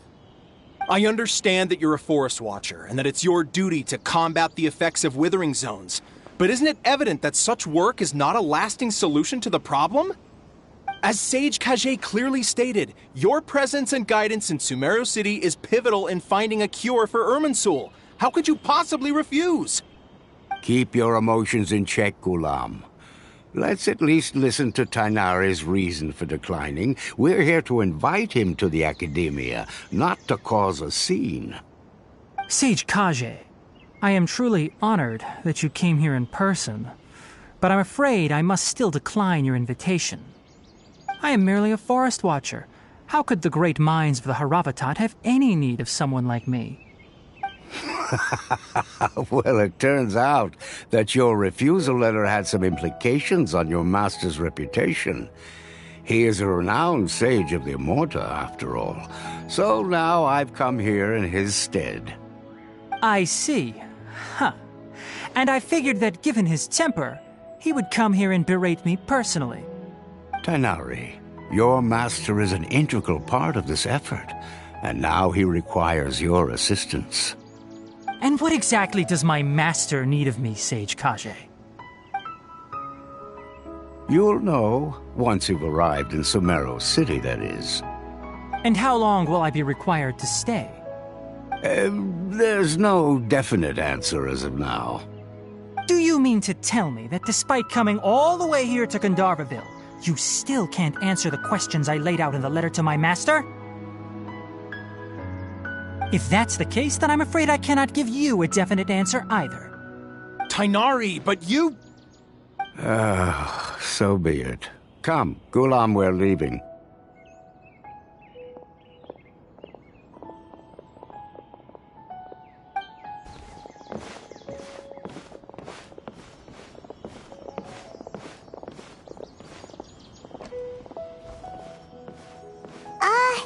Tainari, what was that all about?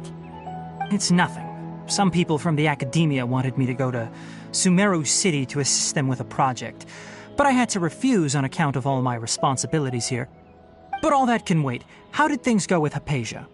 It was quite the eventful trip, but the main thing is that she's safe and sound. She answered a bunch of questions for us, too. Very good. Now that the traveler has made a full recovery, there shouldn't be any reason for you to tarry here longer. I assume you will be heading to Sumeru City, correct? That's right! We want to meet Lesser Lord Kusanali and ask her for advice. Do you have any idea on how we can find her? Sorry. I'm afraid I don't have any advice for you there. Well, do you at least know anyone we can try asking in Sumeru City? Let me think. My trips to Sumeru City have been fairly short, and most of my acquaintances are researchers. How about this? I'll write you a letter of introduction that you can give to a researcher I know. He's from the Immorta Darshan and is adept at gathering information. Asking him might prove worthwhile. Also, when you enter Sumeru City, you'll probably end up receiving something like this item here. I'm not sure if it will ever come in handy for you, but maybe you can give it a try. Oh? What is it? It's called an Akasha Terminal. It's a tool produced by the Academia that utilizes the legacy of Greater Lord Rukkhadevata. Some say that this very item is the basis of Sumeru's reputation as the City of Wisdom. Needless to say, this device and its usage fall under the Academia's expertise, so I'll leave it to them to show you how to use it. Great! Next up, Sumeru City! But wait, before that... That's right! Tainari, we have something important to say to Kale before we leave. Is she doing better now? Yes, she's doing much better. After being confined to her bed all this time, I thought a little walk would do her some good. Last I saw her, she was taking the path towards the North Crossing. She knew you two would be leaving soon, so she must have wanted to see you off. Thanks, Tainari. All right, let's go! Farewell, and good luck to you both.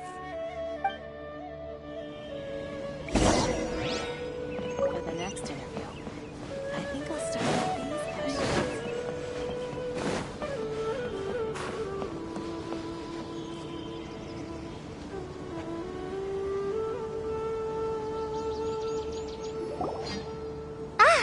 I've been waiting for you two.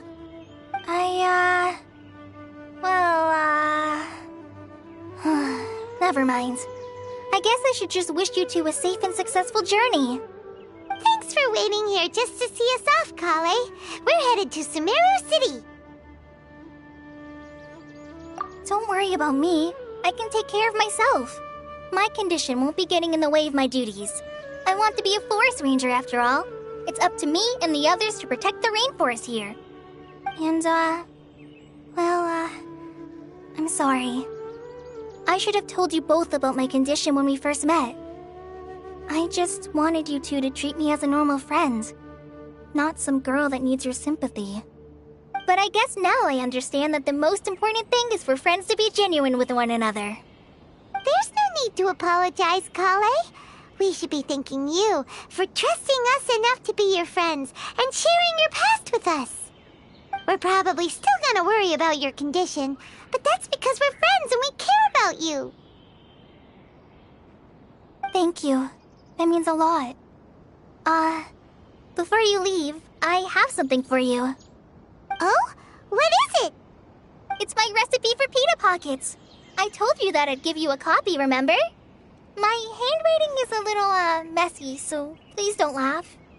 Yay! Thanks, Kale. Now we can eat those scrumptious little pitas whenever and wherever we like. I hope that whenever you eat them, you'll both remember your time here in Gandharvaville. Well then, I, trainee Forest Ranger Kale, bid you both farewell. Please visit Gandharvaville again. The Rangers will always be ready to assist you here.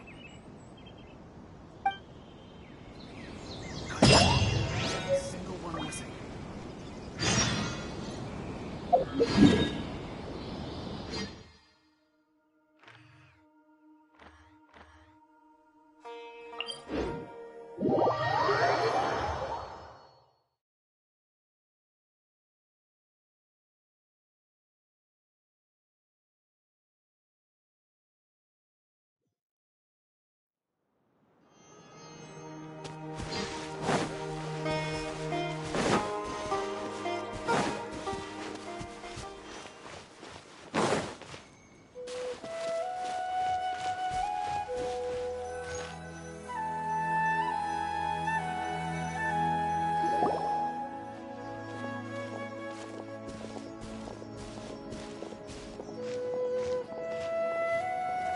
Sumeru City! We finally made it! Oh, did you see that? When those people entered the city, something on their heads lit up. One moment, please, you two. It appears this is your first time visiting Sumeru City. Oh, yeah, that's right. But how did you know that? Because there's currently no information on either of you in the Akasha. But no need to worry, that won't prevent you from entering the city. In fact, the Academia conveniently provides each traveler to Sumeru City with a device. Perhaps you two have heard of the Akasha before. It's our beloved Greater Lord Rukkhadevata's lasting legacy, a treasure trove of collected knowledge. After centuries of tireless research on the Akasha, the Academia created one of its most ingenious inventions, the Akasha Terminal.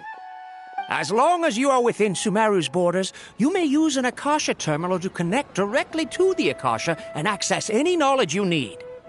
I should mention that due to technical limitations, the operation of Akasha terminals will be much smoother and more effective in large cities such as Sumeru City and Port Ormos. Oh, so this is the thing that Tainari was telling us about. It sounds pretty amazing. You two are quite fortunate. Until recently, it was standard practice to only issue Akasha terminals to outlanders who spent an extended amount of time in Sumeru. However, this policy was recently changed, and now all travelers are issued one upon arrival. Here are your Akasha terminals. Please handle them with care. It kinda looks like a leash. To activate it, simply hold it in your hand and say the following phrase to yourself. May the mighty god bless us with their voice of wisdom. Oh, since this little doodad lets you access knowledge, maybe we can use it to find a way to meet Lesser Lord Kusanali. Let's give it a try. Ahem. May the mighty god bless us with their voice of wisdom.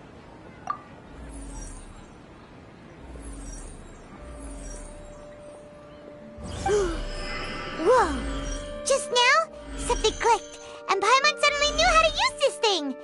It seems all we need to do is concentrate on what we want to know, and bam! You get it. Oh, that'll come in real handy. Exactly. That is the power of the Akasha. And with that, let me officially welcome you both to Sumeru City. May the wisdom of the Dendro Archon always be your guide. Okay, now that we're in, we can check the Akasha about Lesser Lord Kusanali. Let Paimon try. 500 years ago, the sages found a newly born deity from within some scorched ruins. The deity now resides in the sanctuary of Suristana. Seems pretty similar to what Kali was telling us. Okay, next, let's concentrate on asking how to meet her.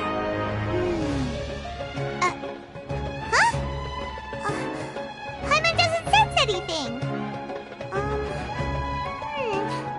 The Akasha didn't respond to Paimon's question. Oh, come on! Focusing on this question feels like when you have something you're trying to remember and it's on the tip of your tongue, but you just can't think of it. Paimon's brain is exhausted. Oh, smart idea! But what are you going to ask it?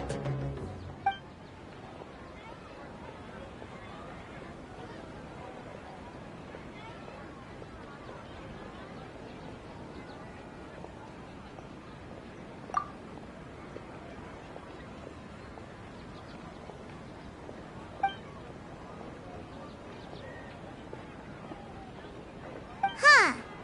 Could it be because we're Outlanders and we've only just arrived in Sumeru? You know, maybe we're not qualified to receive an answer to this sort of question or something.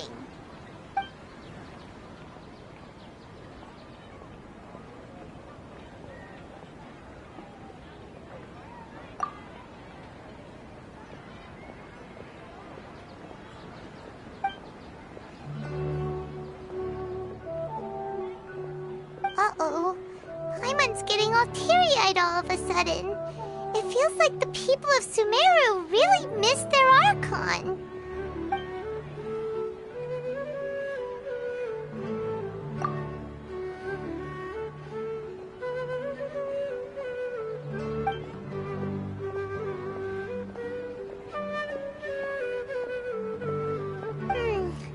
You too? Well, glad it's not just Paimon. Well, seems no matter which way we try, we can't find anything that'll lead us to Lesser Lord Kusanali. Guess our only choice now is to try meeting with the researcher that Tainari recommended. He's from Sumeru and even has a position in the Academia. Maybe he'll be able to access more info from the Akasha. Let's see. Tainari wrote an address on the letter's envelope. Oh, it's not far from the city's gate. Let's head over and have a look. Hopefully he's at home. Hello, are you Rohawi? Yes, that's me. Can I help you? Great! You see, Tainari sent us here and... What? Tainari? Please, there's no need to say anything, really. Sure, I admit that the article I published last month wasn't my best work, and maybe the data didn't produce the most convincing results, but... Here! This is a letter from Tainari! Oh, let me see... Oh! Ooh, what a relief. You two nearly scared the life out of me. So, you two just have some questions for me? Seems even Tainari acknowledges my innate ability for procuring information. So, what is it you two would like to know? We want to meet with Lesser Lord Kusanali. Do you know a way we can do that?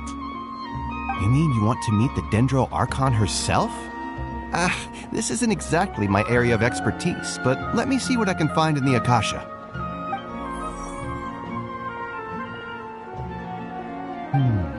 Sorry, the Akasha didn't respond to my query. What?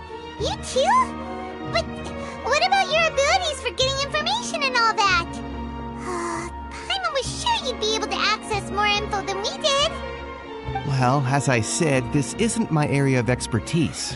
I am but a lowly researcher, so the Akasha doesn't see a need for me to know more about the Dendro Archon.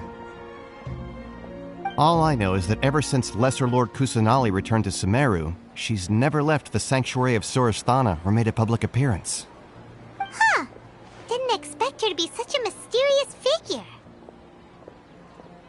The Dendro Archon is somewhat of a recluse.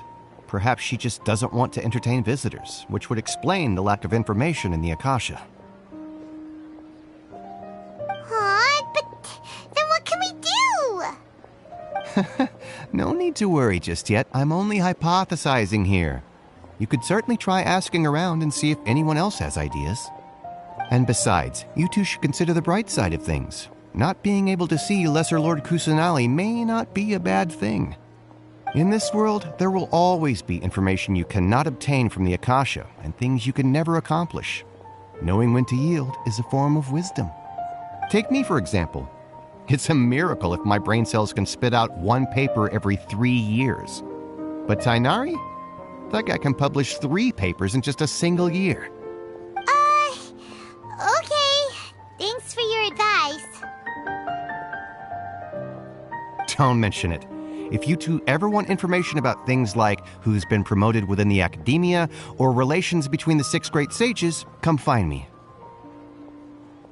Hey, come on! This is a survival skill at the academia.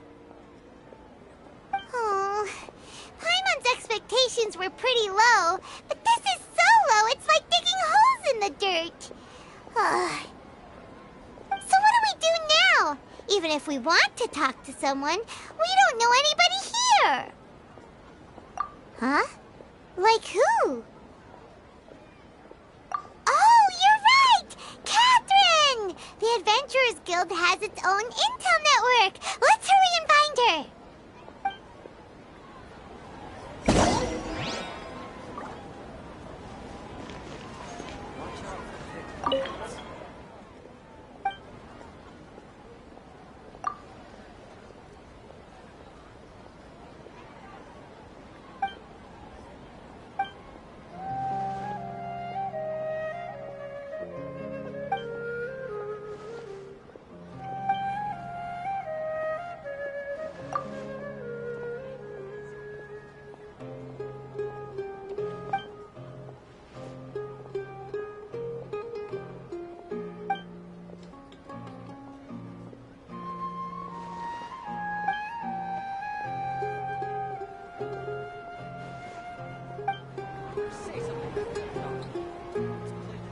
I've been handed all the cumbersome tests again.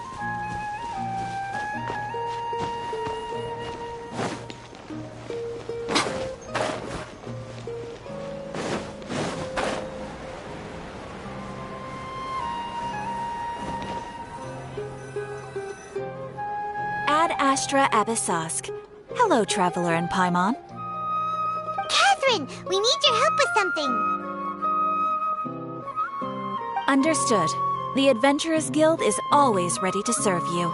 With what do you require assistance? We want to meet with Lesser Lord Kusanali.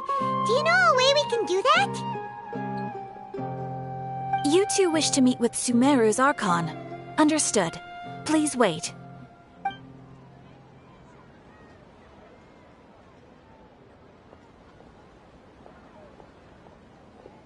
I apologize, but I am unable to call up any relevant information in the Akasha. I'm also unable to locate any pertinent information in my personal memory. Aww, another dead end. Well, if Catherine can't help us, then we really don't know anyone else to ask now. Please do not worry. I may know of someone who can help you two. In Sumeru, the Adventurers Guild does not serve as the vanguard of information. Rather, there are numerous active mercenary groups collectively known as the Eremites. They take on various contracts and work all across Sumeru, so they naturally accrue intelligence. An Eremite brigade called the Corps of 30 is in charge of Sumeru City's defenses. Not only are they the oldest brigade, but they are responsible for managing and coordinating the affairs of all other mercenary brigades. Corps of 30? What a weird name. Supposedly, they are named as such because their ranks numbered 30 at their inception. Asfand, an advisor with the Corps of 30, maintains good relations with the Adventurers Guild. Though he's already retired, he and his words carry great weight within mercenary circles. If you'd like to get in contact with him, you can find him at the Corps of 30's headquarters, the Citadel of Rexar.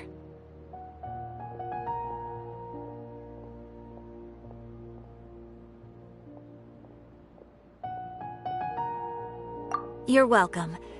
I wish you two the best of luck. We look forward to your exploits in Sumeru. Alright, off to the Citadel of Rexar we go!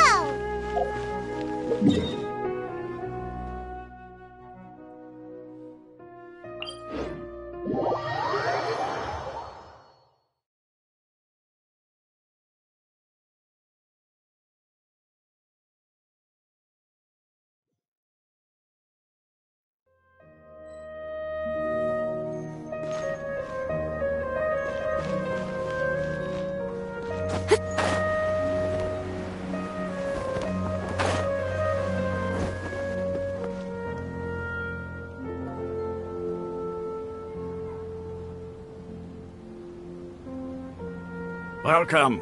The Adventurers Guild told me to expect you two.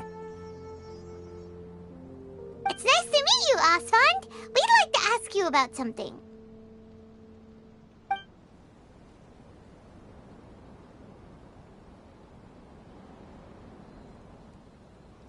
I see. So, Catherine's the one who sent you this way. Ha! It's true that the Eremites' network is vast, but even I can't help you meet the Dendro Archon. Wait, seriously? That's it? Afraid so. The Eremites aren't terribly religious, so we don't know much about divinities.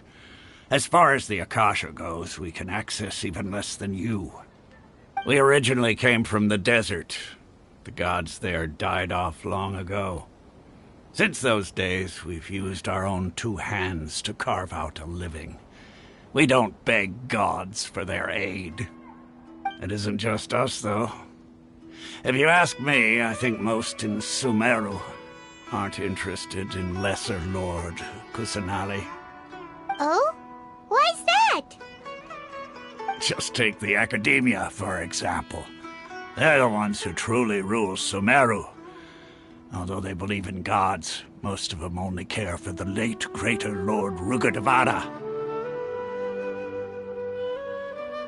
In their eyes, she was the one who founded Sumeru and gifted us with the Akasha. Lesser Lord Kusanali just happened to inherit her legacy.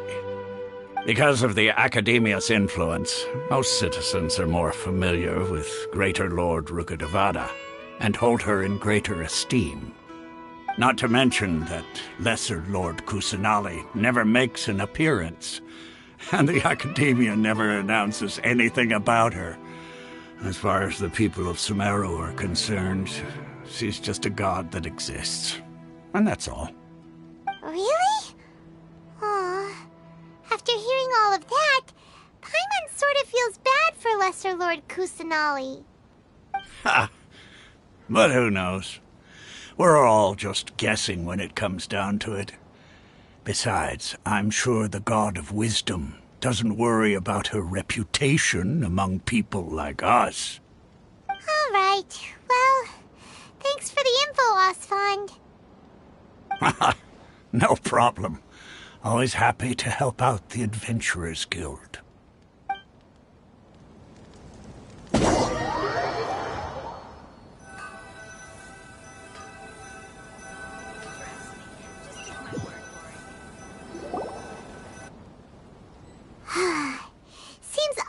friend was right about most people's attitudes here. Not only are they not interested in the Dendro Archon, they even say stuff like, if the Akasha doesn't think I should know, then I don't need to know about it. We've been asking for information non-stop ever since we got to Sumeru. But the harder we try, the more helpless everything seems. Isn't there at least one person in this entire city who cares about Lesser Lord Kusanali? Oh, you two are interested in Lesser Lord Kusanali? Huh? Who are you? From the sound of it, you two are Outlanders who recently arrived here. You've been asking around for information on Lesser Lord Kusanali, right? Oh, I'm sorry. I forgot to introduce myself. I'm Dunyarzad, one of Lesser Lord Kusanali's faithful followers.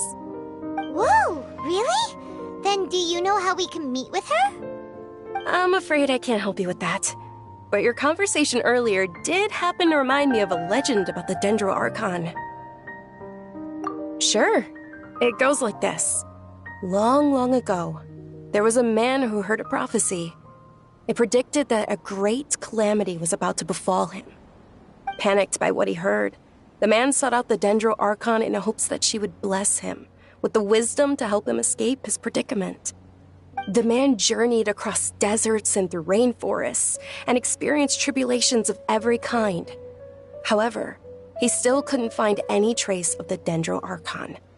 In despair, he thought, alas, the Archon has abandoned me. He then had no choice but to sorrowfully resign to his fate. Okay, and then what happened? And then, the calamity came. But to his own surprise, the man felt somehow emboldened by the trials of his journey. By relying on his own strength, he managed to overcome the adversity. At that moment, a bird perched upon his shoulder. This bird was, in fact, an avatar of the Dendro Archon. She said, "O Archon Seeker, do you now understand? She and her wisdom have long been found by you. Along your journey, we were in every flower and blade of grass, every ray of sparkling sun, and every breath of dancing wind. So long as you continue to think and ponder, we'll be wherever you go." Yeah, thanks for the story! Paimon feels all warm and fuzzy inside after that. In a way, it seems like this story is also one of the Dendro Archon's avatars. Dunyarzad, since you worship Lesser Lord Kusanali, can you tell us anything else about her? Of course. So did you two know that, I'm terribly sorry, but it seems something's come up now. Let's chat another day.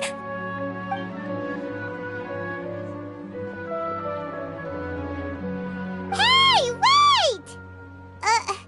What the heck just happened? It looks like they're searching for someone.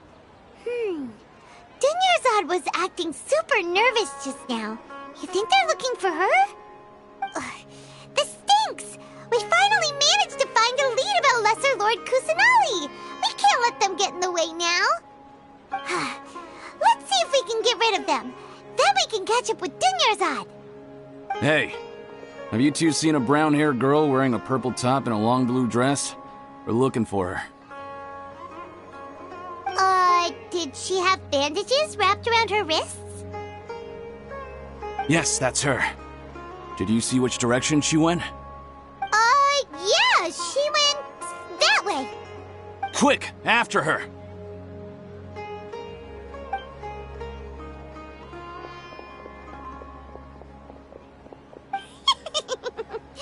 That should keep him busy for a while. Let's hurry and find Dunyarzad.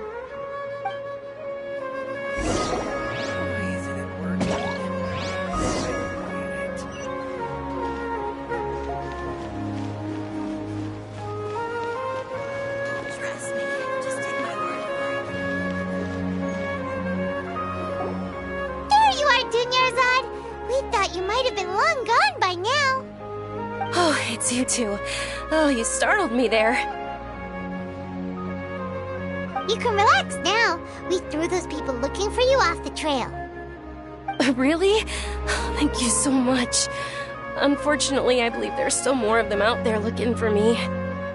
Uh-oh, looks like there are some coming this way. Huh? More of them? Then what are we standing here for? Run! No, wait, my body isn't in the best shape. It's difficult for me to run. Okay, sounds good. There's a tavern on the other side of the port we can go to. They probably wouldn't expect me to hide in a place like that. All right, let's move out. Stay behind us. We'll keep an eye out for anyone looking for you.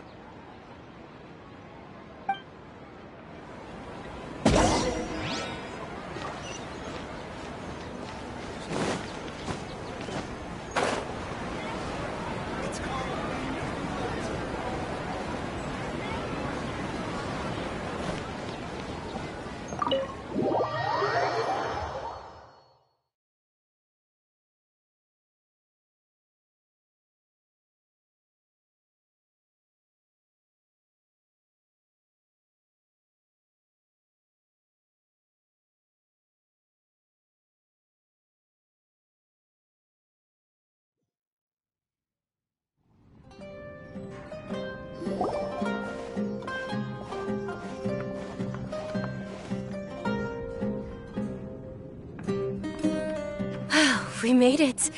Oh, they shouldn't be able to find us now. Wait! Stand down, Dia!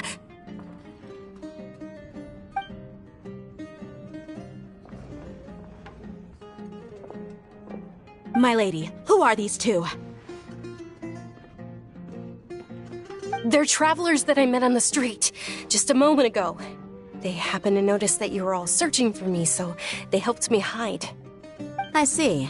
In that case, you two should scram. There's nothing here for you. Wait a sec! Who the heck are you? And why are you shooing us away? I'm Miss Dunyarzad's bodyguard, here to see that she returns home safe and sound. My lady, let's get going. You've been gone for so long that your parents are worrying themselves sick. And if I refuse to go with you? It'd be easier for the both of us if you cooperated. But if you insist on not going, then I'll have to carry you like a sack of potatoes. Hey! Dunyarzad already said she doesn't want to go back. Why are you still pushing her? Stay out of this. You don't understand the situation. Sorry, my lady. Even though I'm your bodyguard, your parents are my employers. I have to answer to them. How much? Wait, what? How much more do I have to pay you to become your employer? So you never listen to my parents ever again. Double? A triple? Give me some time and I'll get that much. My lady, this isn't about Mora. I don't know what you think of us Eremites, but let me say this. I like Mora, but I'll never go against my principles. That's why I'm here looking for you. Sure, it's an order from my employer, but my conscience was also telling me it's the right thing to do. And knowing your health, carelessly running around like this is gonna hurt ya. For the sake of those who love you, don't be stubborn. No, you're wrong. I'm aware of my limits, and I know what I'm doing. Honestly, the only people being stubborn right now are my parents. And I know perfectly well that it makes no difference if I'm at home or not. They still won't accept reality. And every time I bring this up, they just change the subject. Dia, you've been living with us a long time already. This should be old news to you. Dia, I know it hasn't been easy for Mother and Father, and I'm grateful for everything they've done for me. But there's someone else in this world I'm also grateful to. Because she saved me. The love I have for her is the same I have for my parents. This is my life and my last chance. So I want to do something meaningful.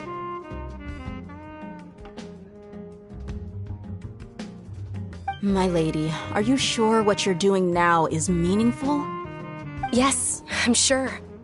At least, it is to me.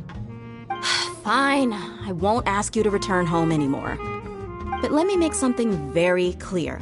I'm only doing this because I respect your determination, not because I agree with you. Thank you, Dia. Sorry for being so rude just now. My nerves were acting up. And I even brought up your payment in such an offensive way. Don't worry about it, my lady. I did say that I like Mora. Besides, that's our next topic of conversation. Today's little excursion caused such a ruckus that every single bodyguard at the estate was deployed. It wouldn't be easy to hide things from your old man. Since this definitely won't be your last escapade, here's a little tip. You should at least make it look like your room and things are still in order when you leave. Also, you'll need someone to cover you for when you're out and about. So, I'll let you hire me, my lady. This way, everyone wins. As for the pay, let's say half of what your father pays me. We can settle the bill when we return to the estate. Okay, deal. Yay! Looks like they've reached an understanding.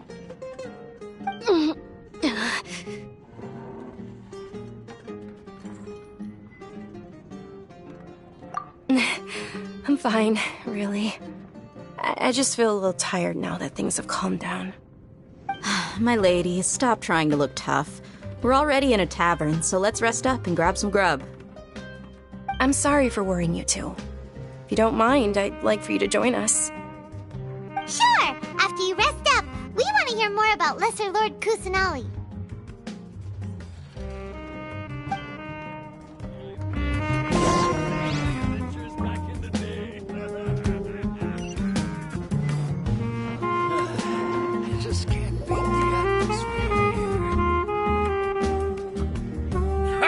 Well, if it isn't Dia, haven't seen you in nearly half a year.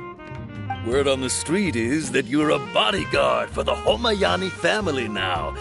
Ha! Don't you find that kind of work boring? Nah, you get used to it. How about a menu over here? You got it. Huh? Isn't this little Miss Homayani herself? We don't get to serve personages like you very often. We'll be sure to prepare our very best. Thank you, sir, but there's no need. I don't have a lot of Mora on me, and I really ought to save as much as I can. But please bring these two the best food you have. They're my new friends, so I want to be a good host for them.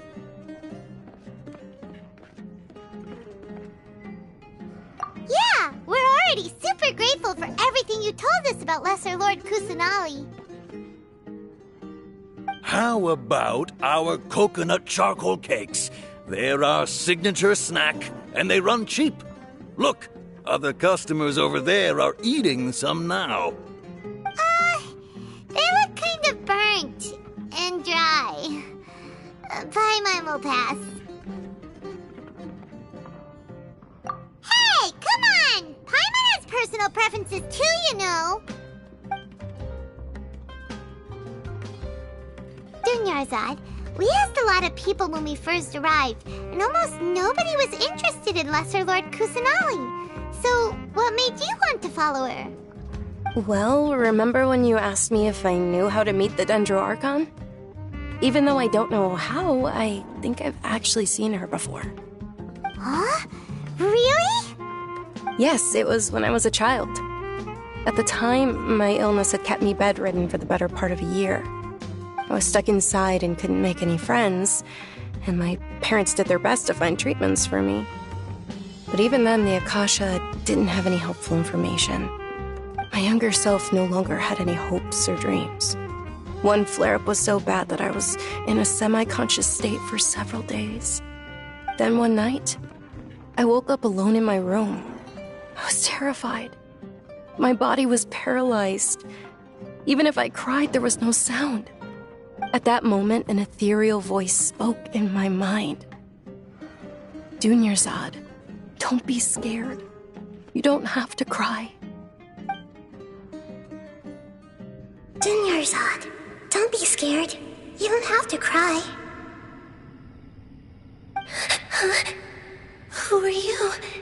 How do you know my name? How do I explain this?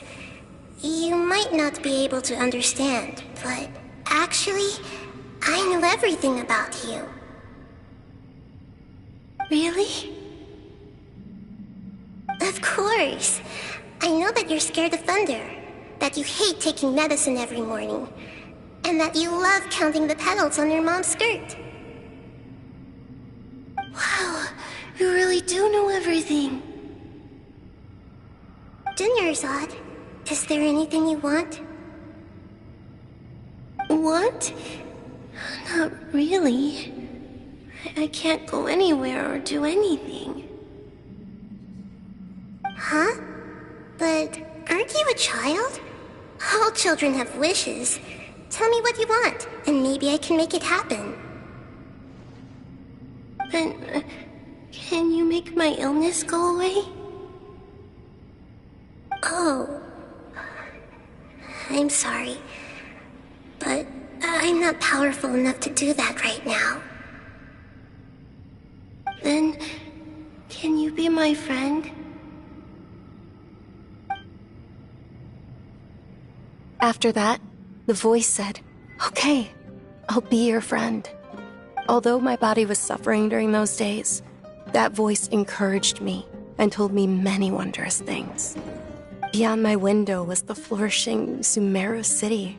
Beyond the city was a lush rainforest. And beyond that was the wall of Samiel, deserts, and all of Tevat.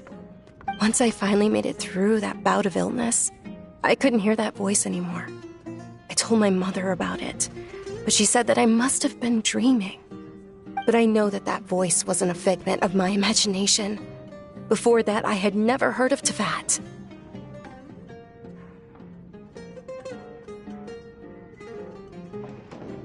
Yes, for sure. If it weren't for that voice, I would have never grown curious about the outside world, nor would I have learned how to read and enjoy so many books. That voice sparked a desire for wisdom. It had to have been the Dendro Archon. I've been hoping for a chance to repay her kindness. In fact, I was running around today to help prepare the Sub-Zero's festival for her. What's the Sub-Zero's festival? It's Lesser Lord Kusanali's birthday, which was the day that she was found by the sages. It's actually an old holiday that originally celebrated Greater Lord Rukkhadevata's birthday. When she passed away, the holiday eventually became a celebration of the Lesser Lord's birthday. I heard everyone was overjoyed when they welcomed her back to Sumeru. In those days, the festival was a huge deal. But because of the Academia's influence, people have gradually lost interest in the festival. The Academia actively participates in Sumeru's many holidays dedicated to Greater Lord Rukkhadevata. But when it comes to the Sub-Zero's festival, forget any funding. They practically act like it doesn't exist. Maybe they see Lesser Lord Kusanali's birth as confirmation of Greater Lord Rukkhadevata's death, so they're reluctant to celebrate it. Aw, but that's awful.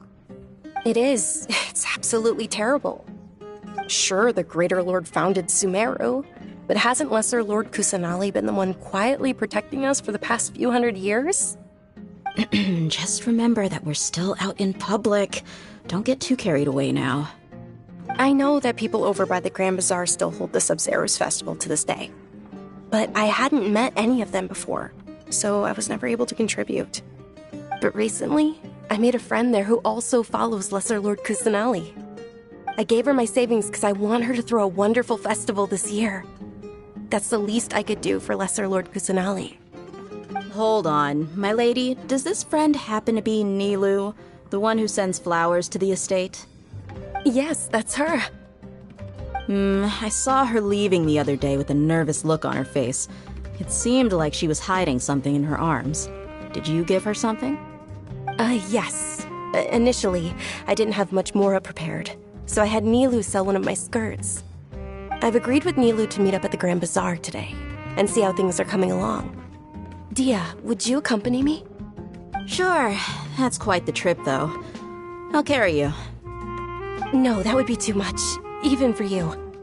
You might as well just accept the lift. If I let you walk, who knows how long it'll take us. And if anything happens to you, then I'd really never hear the end of it from your father. But of course. Nilu will be thrilled to hear there are more people interested in Lesser Lord Kusanali.